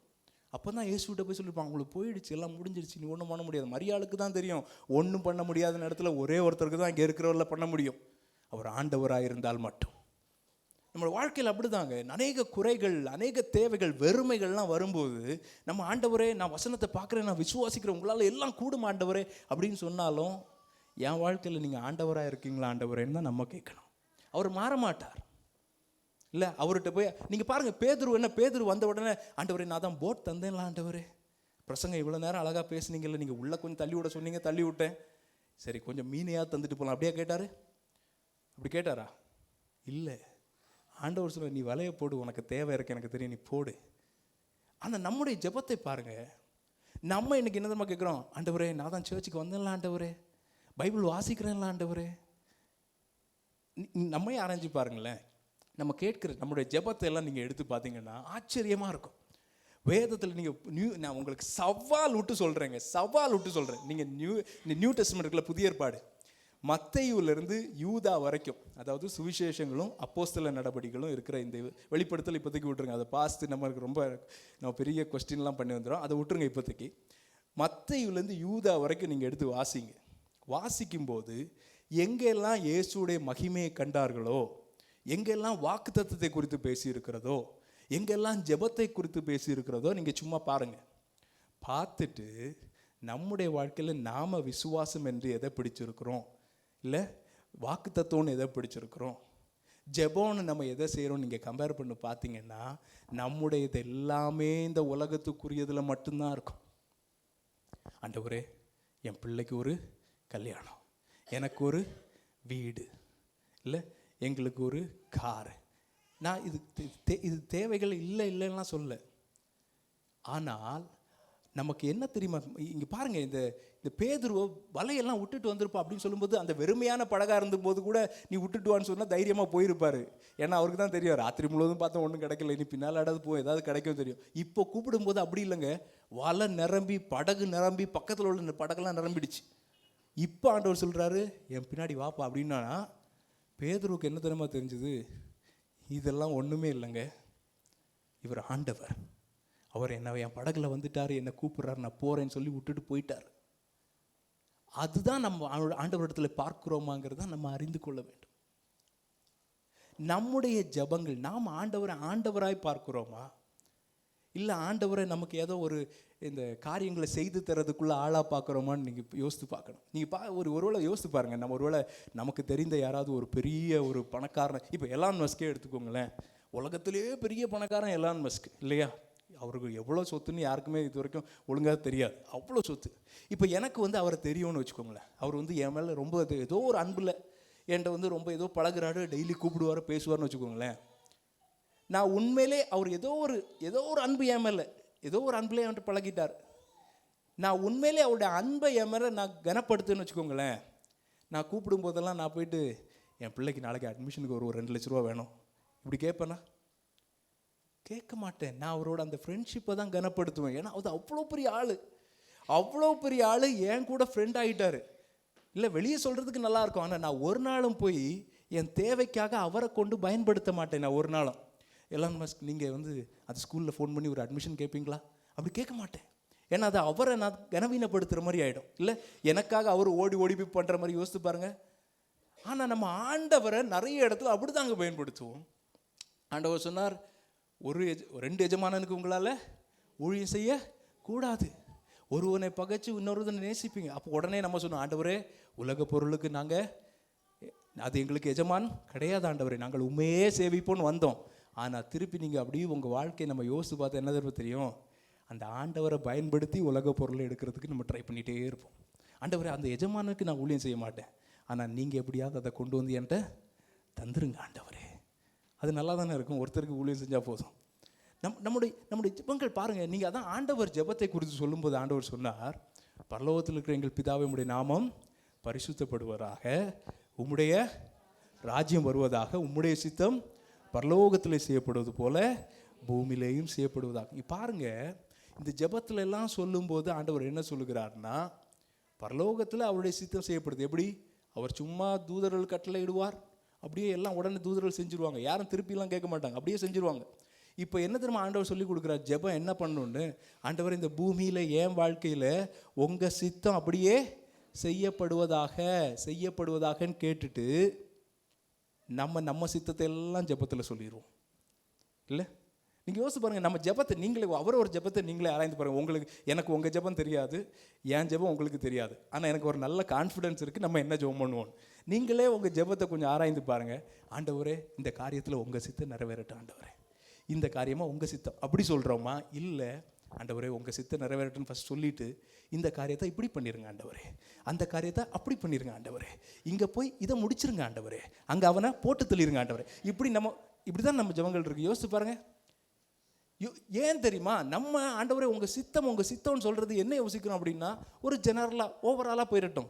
ஆனால் என் வாழ்க்கையில் எனக்கு ஒரு சித்தம் இருக்குது ஆண்டவரே, எனக்கு ஒரு பிளான் இருக்குது, நான் உங்களுக்கு சொல்கிறேன், நீங்கள் அப்படியே ஓடி அதெல்லாம் பண்ணி முடிச்சிட்டா போதும்.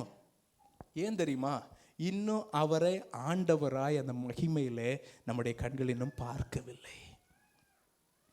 ஆனால் இனி அப்போ அப்படின்னா நம்ம அப்படி இப்படி கேட்டால் இனி இப்போ நமக்கு தோணும், இனி எப்போ ஜெபம் பண்ணவே வேண்டாம், ஏன்னா நான் 15 நிமிஷம் இருந்தால் 12-13 நிமிஷம் இதுதான் நான் ஜெபம் பண்ணிகிட்டு இருக்கேன். இப்படிலாம் கேட்டால் அப்புறம் நம்ம என்ன தான் ஜெபம் பண்ணுறது? ஆண்டவரே போய் உட்காந்துட்டு யோசித்து பார்த்தா, சரி இது கேட்க வேண்டாம் அது கேட்க வேண்டாம், அப்போ இனி என்ன தான் கேட்குறது இல்லை, போய் உட்காந்தா தூங்கிடுவோம், வேணா நமக்கு வேற கேட்குறதுக்கு வழி இல்லை. அந்த மாதிரி தான் இருக்கும். ஆனால் நமக்கு நல்லா தெரிய வேண்டிய என்ன தெரியுமா, ஆண்டவர் இப்போ பாருங்கள், பேதுருவிட்ட போகும்போது ஆண்டவர் எப்படி அவங்கள கூப்பிட்டு நீங்கள் என்னை விட்டு வாங்கன்னு சொல்லி ஆண்டவர் ஒருவேளை அந்த அற்புதத்தை செய்யாமல் கூப்பிட்டுருந்தா கூட பேதுரு உடனே போயிருக்கிறதுக்கு யோசிச்சிருப்பார். ஆனால் இப்போ பேதுருவுக்கு தெரியும், என்னை அழைக்கிறவர் ஆண்டவர், அவரால் கூடாத காரியம். நீங்கள் மார்க் 8வது அதிகாரத்துக்கு திருப்பி கொள்ளுங்களேன். மார்க் 8வது அதிகாரத்தில் ஒரு நல்ல ஒரு காரியம் அங்கே எழுதப்பட்டிருக்கிறது. மார்க் 8வது அதிகாரத்தில் இந்த அப்பங்கள், இந்த 7 அப்பங்களை வச்சு 4000 பேருக்கு ஆண்டவர் போஷிக்கிறார் இல்லையா, அதுக்கு முன்னாடி 5000 பேருக்கு போஷித்தார். அது முடித்து வரும்போது 13வது வசனத்தில் இருந்து பார்த்தீங்கன்னா அங்கே ஒரு சம்பவம் சொல்லப்பட்டிருக்கிறது. அவர்களை விட்டு மறுபடியும் படகில் ஏறி அக்கறைக்கு போனார். சீஷர்கள் அப்பங்களை கொண்டு வர மறந்து போனார்கள். இப்போ என்ன சம்பவம் நடந்துச்சுன்னா, இயேசு என்ன செய்கிறார், 5000 பேருக்கு போஷிட்டு மீதி வந்ததெல்லாம் சீஷர்களை வச்சு எடுத்துகிட்டு வர வைத்தார். திருப்பி 4000 வருது, அப்போ மீதி வரங்கிறதெல்லாம் என்ன பண்ணுறாரு, சீஷர்களை கொண்டு எடுத்து வர வைத்தார். ஆனால் இப்போ வரும்போது போட்டில் வரும்போது அவங்க ஏதோ மிஸ் பண்ணி விட்டுட்டாங்க. இப்போ வரும்போது ஒரே ஒரு அப்பம் தான் இருக்குது. அப்போ இயேசு சீரியஸாக என்ன சொல்கிறாருன்னா, நீங்கள் பரிசேயருடைய புளித்த மாவை குறித்து எச்சரிக்கையாக இருங்களா. அவர் ரொம்ப சீரியஸாக சொல்லி, புளித்த மாவுன்னா நம்ம இன்னொரு அதிகாரத்தில் மத்தேயுல நினைக்கிறேன் அதில் தெளிவாக சொல்லப்பட்டிருக்கு, அவங்களுடைய உபதேசத்தை குறித்து எச்சரிக்கையாக இருங்கள்னு ஆண்டவர் சொன்னான்னு சொல்லுது. இப்போ நமக்கே யோசித்தா தெரியும், ஆண்டவர் பிரெட்டை பற்றியா சொல்லியிருப்பார் இல்லை நமக்கு தெரியும். ஆனால் அங்கே சீஷர்களை பார்த்தீங்கன்னா ஆச்சரியமாக இருக்கும். இயேசு கூடயே போய் இதெல்லாம் பார்த்துட்டு வந்தவங்களுக்கு இப்போ ஆண்டவர் சொல்கிறாரு, பரிசேயருடைய புளித்த மாவை குறித்து எச்சரிக்கையாக இருக்கும்போது அவங்களுக்குள்ள ஒரு பிரச்சனை என்ன தெரியுமா, இவர் எதை தெரியுமா சொல்கிறாரு, நம்ம அங்கே அந்த மீதி அந்த பிரெட்டெல்லாம் விட்டுட்டு வந்துட்டோம், அதுதான் ஆண்டவர் சொல்கிறாரு அப்படின்னு இவங்க பேசிகிட்டு இருக்கும்போது 17வது வசனத்தில் இயேசு அதை அறிந்து அவர்களை நோக்கி, உங்களிடத்தில் அப்பங்கள் இல்லாதபடினால் நீங்கள் யோசனை பண்ணுகிறது என்ன, இன்னும் சிந்தியாமலும் உணராமலும் இருக்கிறீர்களா, இன்னும் உங்கள் இருதயம் கடினப்பட்டிருக்கிறதா. அப்படி சொல்லிவிட்டு 19வது வசனத்தில் ஆண்டவர் சொல்கிறார், நான் 5 அப்பங்களை 5000 பேருக்கு பங்கிட்ட போது மீதியான துணிக்கைகளை எத்தனை கூட நிறைய எடுத்தீர்கள் என்றார். 12 என்றார்கள். நான் 7 அப்பங்களை 4000 பேருக்கு பங்கிட்ட பொழுது மீதியான துணிக்கைகளை எத்தனை கூட நிறைய எடுத்தீர்கள் என்றார். 7 என்றார்கள். அப்படியானால் நீங்கள் உணராதிருக்கிறது எப்படி என்றார். இங்கே என்ன உணர்வு இல்லை, என்ன உணர்வு இல்லை, யோசித்து பார்த்தீங்களா? ஆண்டவர் என்ன தெரியுமா சொல்கிறாரு, ஆண்டவர் போதிக்கிறார் அவர்களிடத்தில், நீங்கள் இதை குறித்து எச்சரிக்கையாயிருங்கள். ஆனால் அவங்களுடைய மைண்ட் எப்படி தெரியுமா போகுது, அவர் நம்ம பிரெட் எடுத்துகிட்டு வரதை கொண்டு வரலன்னு நம்மள்ட்ட சொல்கிறாரு. அப்படி ஆண்டவர் சொல்கிறாரு, உனக்கு பிரெட் இல்லைன்னா ஒன்றும் இல்லைப்பா, நான் 5 அப்பத்தை வச்சு 5000 பேருக்கு போஷிச்சேன்ல, 7 அப்பத்தை வைத்து 4000 பேருக்கு போஷிச்சு உன் கையில் ஏந்திரமாக தூக்கிட்டு வர வச்சேன். நீ அதை மறக்கக்கூடாது. உனக்கு ஏதாவது தேவை இருக்கா, அதை நான் செஞ்சிருவேன். ஆனால் நான் செய்கிறது உன் ஆவிக்குரிய காரியத்துக்கு. நீ அதை ஆவிக்குரிய கண்ணோட்டத்தோடு பாரு. அதுதான் உணராமல் இருக்கிறது. இன்னைக்கு என்ன தெரியுமா ஆயிடுச்சு, நமக்கு வாக்குத்தத்தங்கள், ஜெபங்கள், வசனங்கள், இந்த மாதிரி தேவனுடைய மகிமை எல்லாம் நமக்கு நீங்க யோசித்து பார்த்தீங்கன்னா எல்லாமே இந்த உலகத்துக்குரிய காரியத்தோடு கூட இணைத்து விட்டோம். அதான் நம்மளை எக்ஸைட் பண்ணுது. ஆண்டவர் சொல்றாரு, இல்லப்பா உனக்கு என்ன வேணுமோ அதை நான் தந்துருவேன், உனக்கு குறைவு வராது. 5 அப்பத்தை வைத்து 5000 பேருக்கு போஷிக்க எனக்கு மகிமை உண்டு, எனக்கு வல்லமை உண்டு. 7 அப்பத்தை வைத்து 4000 பேருக்கு போஷிக்க எனக்கு மகிமை உண்டு, வல்லமை உண்டு. ஆனால் நான் உன்கிட்ட சொல்றது உன் ஆத்மாவுக்குள்ளது. உனக்குரிய வாக்குத்தத்தங்கள் நித்தியத்துக்குள்ளது. உனக்குரிய விசுவாசம் நித்தியமாய் போக உன்னை கொண்டு சேர்க்க வேண்டியது. ஆண்டவர் அதான் சொல்ற, உங்க இருதயம் இன்னும் உணரவில்லையா? ஏன் இத்தனை வாக்குத்தத்தங்களும் இத்தனை காரியங்களும் உங்களுக்கு நான் போதிக்கும் போதும் எல்லாவற்றையும் அப்பம் கிடைக்கல, இல்லை அப்பம் வரும், இல்லை வலை நிறையல, இல்லை படகு நிறையல என்று சொல்லி உலகத்துக்குரிய காரியத்தையே யோசித்து கொண்டு இருக்கிறீர்கள் என்று ஆண்டவர் கேட்கிறார். அதனால தான் மத்தேயு 6 சொல்லும்போது அவர் சொன்னார், உங்கள் பரமபிதா நீங்கள் அவரிடத்துல இன்னது தேவை என்று சொல்வதற்கு முன்னமே உங்களுக்கு என்ன வேணும்னு ஆண்டவர் அறிந்திருக்கிறார். அதனால தான் ஆண்டவர் மகிமையை நாம் பார்க்க வேண்டும். அவர் எவ்வளோ உண்மை உள்ளவர், அவர் எவ்வளோ பெரிய காரியங்களை செய்ய வல்லவர் என்பதை நான் அறிந்திருந்தேனானால் அவர் என்னை நேசிக்கிற என் பரமபிதா என்பது எனக்கு நிச்சயமாய் அறிந்திருக்கும் என்றால் நான் இன்னைக்கு ஜெபத்தில் கேட்கிற அநேக காரியங்கள் நான் கேட்டிருக்கவே மாட்டேன். இங்கே யோசித்து பாருங்கள், எனக்கு 3 பிள்ளைங்க, அதில் 2 பேர் பேசுகிற அளவுக்கு வளர்ந்துட்டாங்க. அந்த 2 பிள்ளைங்களும் ராத்திரி படுக்க போகும்போது, அப்பா காலையில் எனக்கு பிரேக்ஃபாஸ்ட் ரெடி பண்ணிடுங்க, மத்தியானம் சோறு எப்படியாவது தந்துருங்க, ராத்திரி எனக்கு எப்படியாவது கொஞ்சமாக டின்னர் தந்துருங்க, இல்லை பத்திரமா என்னை ஸ்கூலில் கொண்டு போய் விட்டுருங்க, இப்படியெல்லாம் சொன்னால் இது சப்போஸ் அந்த பிள்ளை என்கிட்ட அப்படி பேசுகிறத நீங்கள் யாராவது கேட்டிங்கன்னு வச்சுக்கோங்களேன், நீங்கள் என்ன யோசிப்பீங்க, அடம் பாவி மனுஷா, ஃப்ரெண்டில் நின்று என்ன அழகாக பேசுகிறான், பிள்ளைக்கு சோறு கூட போட மாட்டான், அந்த பிள்ளை டெய்லி 3 வேளை கேட்க வேண்டியதாக அப்படி யோசிப்பீங்களா இல்லையா? இன்றைக்கி அழகாக சிரிக்கிறீங்க. நம்ம ஜெபத்தை யோசித்து பாருங்கள். ஆண்டவர்கிட்ட போய், ஆண்டவரே எப்படியாவது அதை ஒன்று ரெக்கமெண்டேஷன், இதை ஒன்று எப்படியாவது முடிச்சு, ஆண்டவர் சொன்னா, இன்னும் உணரலையாப்பா, உனக்கு என்னது தேவைன்னு நான் அறிந்து இருக்கிறேன். உன் வலை நிரம்ப தானே செய்யணும், அது இல்லாதவைகளை இருக்கவர்களாய் வரவழைக்கிற தேவன் நான். உன் இருதயம் என்ன தெரியுமா உணரணும், அவர் ஆண்டவர், அவர் என் படகுல ஏறினாருங்க, அவர் எனக்கு என்ன சொல்லுகிறாரோ நான் அதன்படி செய்வேன். நான் எப்போ தெரியுமா கீழ்ப்படியார், ஏன் நம்ம கீழ்ப்படுகிறோம் என்பது ரொம்ப முக்கியம். நான் கீழ்ப்படிவது, நான் ஒருவேளை பேதுருவை யோசித்து பாருங்கள், பேதுருக்கு ஒருவேளை ஒரு ஐடியா இருந்ததுன்னு வச்சுக்கோங்களேன், இவர் ஒருவேளை நம்ம போட்டு யூஸ் பண்ணி அவர் அங்கே கொண்டு போய் நம்ம போட்டோன்னா ஒருவேளை மீன் கிடைக்கும் அப்படின்னு ஒரு ஐடியா இருந்ததுன்னு வச்சுக்கோங்களேன், அவர் இயேசு பேசும்போதெல்லாம் அப்படி அமைதியாக இருந்துட்டு, எப்போ ஆண்டவரே வலை போட சொல்லுவீங்கன்னு கொஞ்சம் காத்துட்டே இருந்திருப்பார். இல்லை, நம்ம அப்படி தானே, நம்ம ஏதாவது ஆண்டவருக்கு ஏதாவது செஞ்சிட்டோன்னா நமக்கு என்ன வெயிட்டிங்னா, எப்போ ஆண்டவரை ஆசீர்வதிப்பீங்க. இல்லை, நமக்கு எப்போவுமே பாருங்கள், ஒரு ஒரு ஒரு 3 நாள் ஃபாஸ்ட் பண்ணிட்டா போதும், இல்லை ஆண்டவருக்காக ஏதாவது செஞ்சிட்டா போதும், நமக்கு என்ன தெரியுமா, உடனே என்ன தெரியுமா, ஆண்டவர் அதோட பலன் எப்போ ஆண்டவரே நான் ஒரு சாட்சி சொல்லி உங்கள் நாமத்தை மகிமைப்படுத்துவேன் ஆண்டவரே. எல்லாமே நமக்கு டிரான்சாக்ஷனல் ஆகிடுச்சு. நான் ஒன்று பண்ணுறேன் ஆண்டவரே, உங்களுக்கு ஊழியத்துலையா ஆண்டவரே, நான் போகிறேன் ஆண்டவரே, என் பிள்ளைகளை உயர்த்துவீராக. எப்போவுமே நமக்கு என்னென்னா ஒரு பிஸ்னஸ். இந்த பேதுருட்டு நம்ம சொன்னோம்ல, பேதுரு, ஆண்டவரே என் போட்டா உங்களுக்கு ஆண்டவரே, என் காசா 50% மேலே உங்களுக்கு ஆண்டவரே, டெய்லி போட்டு வேணுமா யூஸ் பண்ணிக்கோங்க ஆண்டவரே, ஆனால் வலை மட்டும் நிரம்பிரட்ட ஆண்டவரே. இல்லை, அந்த கண்டிஷன் ஒன்று ஆண்டவர்கிட்ட எப்போவுமே வச்சுட்டே இருப்போம். அதுதான் நம்ம பிரச்சனை. நமக்கு என்ன தெரியுமா தெரியல, அவர் என்கிட்ட சொன்னால், அவர் என்கிட்ட பேசுகிறதே அது பெரிய பாக்கியங்க. அவர் என்ன வாழ்க்கையை எடுத்துக்கொண்டார் பார்த்தீங்களா, அதுவே பாக்கியங்க. இனி என்னை நித்தியத்துக்கு தெரிந்து கொண்டு என்னை பரலோகத்தில் கொண்டு போய் சேர்த்துருவார். இந்த உலகத்தில் அவர் தந்தா என்ன, தரலன்னா என்ன, ஆனால் எனக்கு தேவையானதை தருவதற்கு இந்த உலகத்தில் இருக்கிற எல்லா நல்ல தகப்பனை விட பெரிய நல்ல தகப்பன் என் பரமபிதா. அதுதாங்க விசுவாசம். அந்த விசுவாசம் இருக்கும்போது தான் என்னுடைய ஜெபம் மாறும். அந்த விசுவாசம் இருக்கும்போது தான் என்னுடைய கீழ்ப்படுதலின் நோக்கம் மாறும். அந்த அடிமைகள் இருந்தாங்க பார்த்தீங்களா, அந்த கானா ஊரில், அவங்கள்ட்ட போய் அந்த பாத்திரத்தை எடுத்துகிட்டு வாங்கன்னா போய் எடுத்துகிட்டு வந்தாங்க. அவங்களுக்கெல்லாம் தெரியாது, இந்த முதலாவது அற்புதத்தில் நாம் இதை செய்யும்போது உலகம் முழுவதும் தலைமுறைக்கும் நம்மளை குறித்து வாசிப்பாங்கன்னெலாம் அவங்களுக்கு தெரியாது. அவங்களுக்கு தெரிஞ்சது ஒன்றே ஒன்று தான், அவருக்கு கீழ்ப்படிய சொல்லியிருக்காங்க, நான் கீழ்ப்படிவேன். நமக்கு அதுதாங்க தெரியணும். நான் எனக்கு அவர் ஆண்டவருங்க. ஏன் தெரியுமா நான் அவர் கீழ்ப்படினேன்? அவர் எனக்கு ஆண்டவர். அவர் என்னை கொன்று போட்டாலும், அவர் எனக்கு இது தந்தாலும் தரலைனாலும் பரவாயில்ல. ஏன்னா அது எது நல்லதுன்னு அவருக்கு தான் தெரியும். நம்ம அநேக வேளைகளில் நமக்கு என்ன பிரச்சனை தெரியுமா? ஆண்டவர் ஒருவேளை நன்மையாக ஒரு காரியத்தை மாற்றி வைக்கும்போது நமக்கு அப்செட் ஆகிற பெரிய காரியம் என்ன தெரியுமா?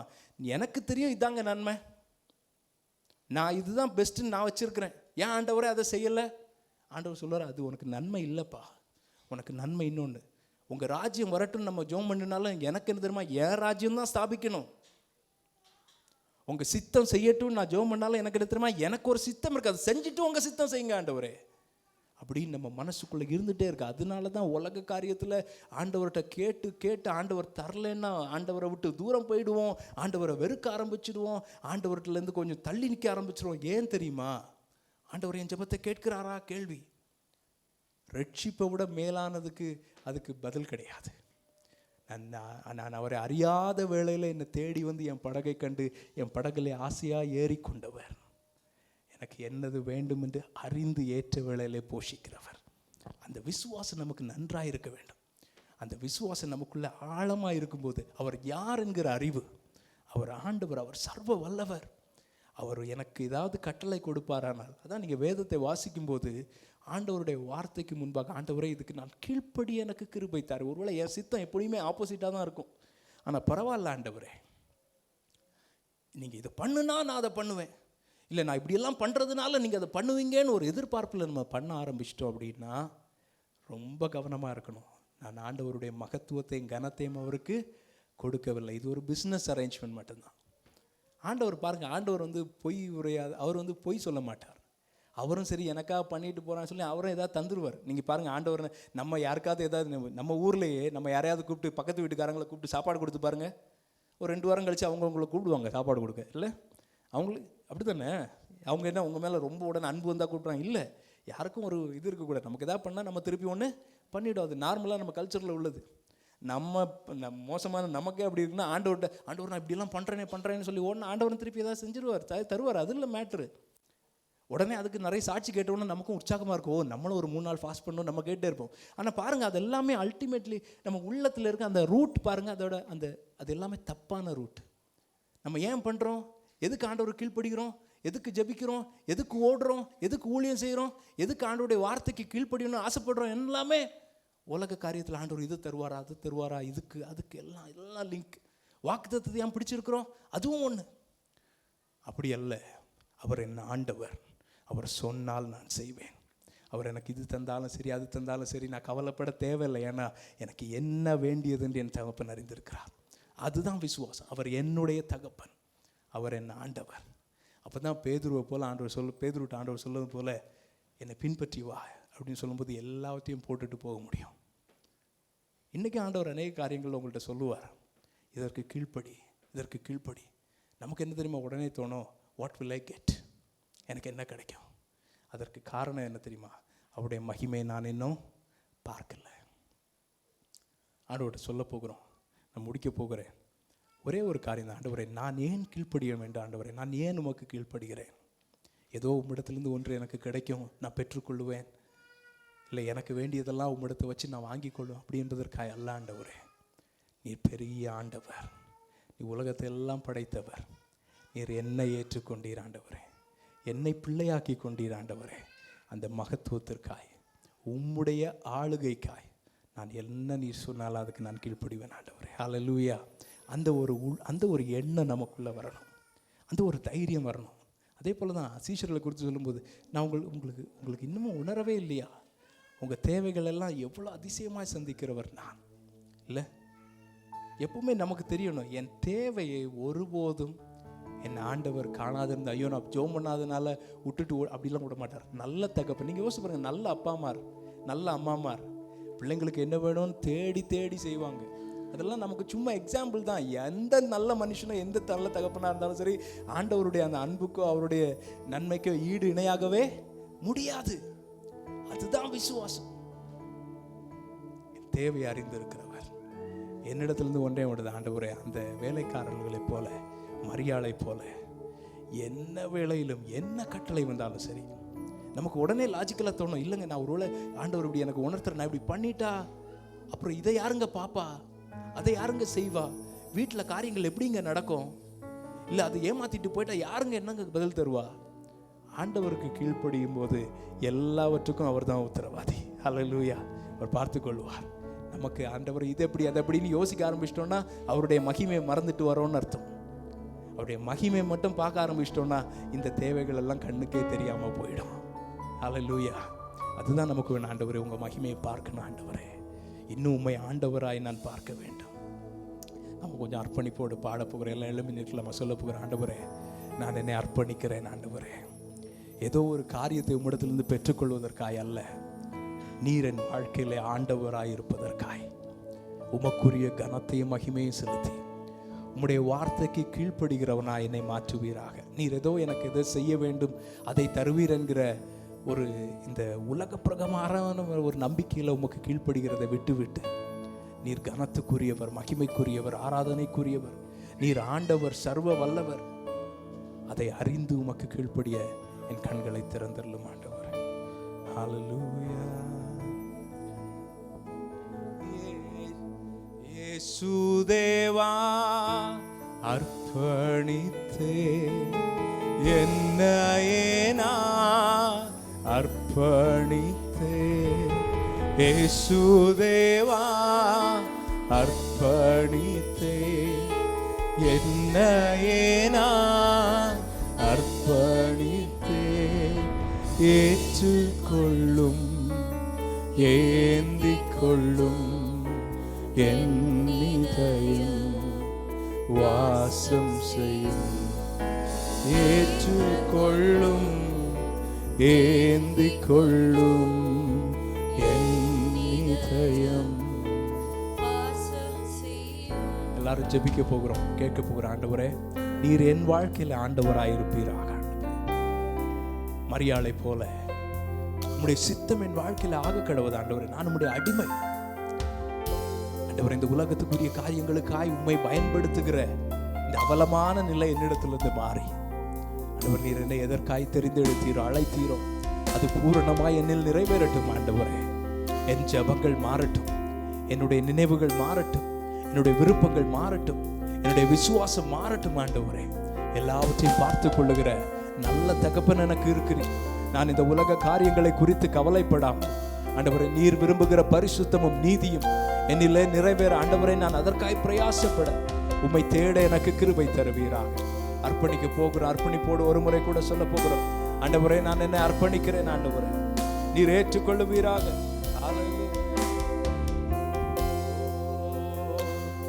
என் ஆத்மாவும் சரீரமும் என் ஆண்டவர்க்கே சொந்தம், இனி வாழ்வது நான் அல்ல, என்னில் இயேசு வாழ்கின்றார். என் ஆத்மாவும் சரீரமும் என் ஆண்டவர்க்கே சொந்தம், இனி வாழ்வது நான் அல்ல, என்னில் இயேசு வாழ்கின்றார். இயேசுதேவா அர்ப்பணித்தேன் என்னையே நான் அர்ப்பணித்தேன், இயேசுதேவா அர்ப்பணித்தேன் என்னையே நான் அர்ப்பணித்தேன், ஏற்றுக்கொள்ளும் ஏந்திக் கொள்ளும் என் இதயம் வாசம் செய்யும், ஏற்றுக்கொள்ளும் ஏந்திக் கொள்ளும் என் இதயம் வாசம் செய்யும். கர்த்தாவே உம் கரத்தில் நான் களிமண் போலானே, உந்தன் இஷ்டம் போல் வானைந்திடும், என்னை எந்நாளும் நடத்திடும். என் கர்த்தாவே உம் கரத்தில் நான் களிமண்ணு. ஆண்டவரே, உந்தன் இஷ்டம் போல் வானைந்திடும் என்னை என்னாலும் கரங்களை உயர்த்தி இயேசுதேவா, இயேசுதேவா அர்ப்பணித்தேன், என்னையே நான் அர்ப்பணித்தேன். இயேசுதேவா அர்ப்பணித்தேன், என்னையே நான் அர்ப்பணித்தேன். ஏற்றுக்கொள்ளும், ஏந்திக் கொள்ளும், என் இதயம் வாசம் செய்யும். ஏற்றுக்கொள்ளும், ஏந்திக் கொள்ளும், என் இதயம் வாசம் செய்யும். அல்லேலூயா. தகப்பனே, அர்ப்பணிக்கிறோம் ஆண்டவரே. நீர் ஆண்டவராயிருப்பதினாலே உமக்கு கீழ்ப்படுகிற தாழ்மை உள்ள இருதயம் எங்களுக்கு தருவீராக. ஆண்டவரே, நாங்கள் உம்முடைய கரத்தின் கிரியைகளாய் இருக்கிறோம். ஆனாலும் எங்களை அறிந்து கொண்டு தெரிந்து கொண்டு ஆண்டவர் இந்த மேலான ரட்சிப்புக்கு பங்குள்ளவர்களாகும்படி நீர் எங்களை தெரிந்து கொண்டது மிகப்பெரிய பாக்கியம் ஆண்டவரே. அந்த மகத்துவத்தையும் அந்த கிருபையும் உணர்ந்தவர்களாய் ஆண்டவரே உமக்கு கீழ்ப்படுகிற தாழ்மை உள்ள ஆண்டவரே உணர்வுள்ள இருதயத்தை எங்களுக்கு தருவீராக.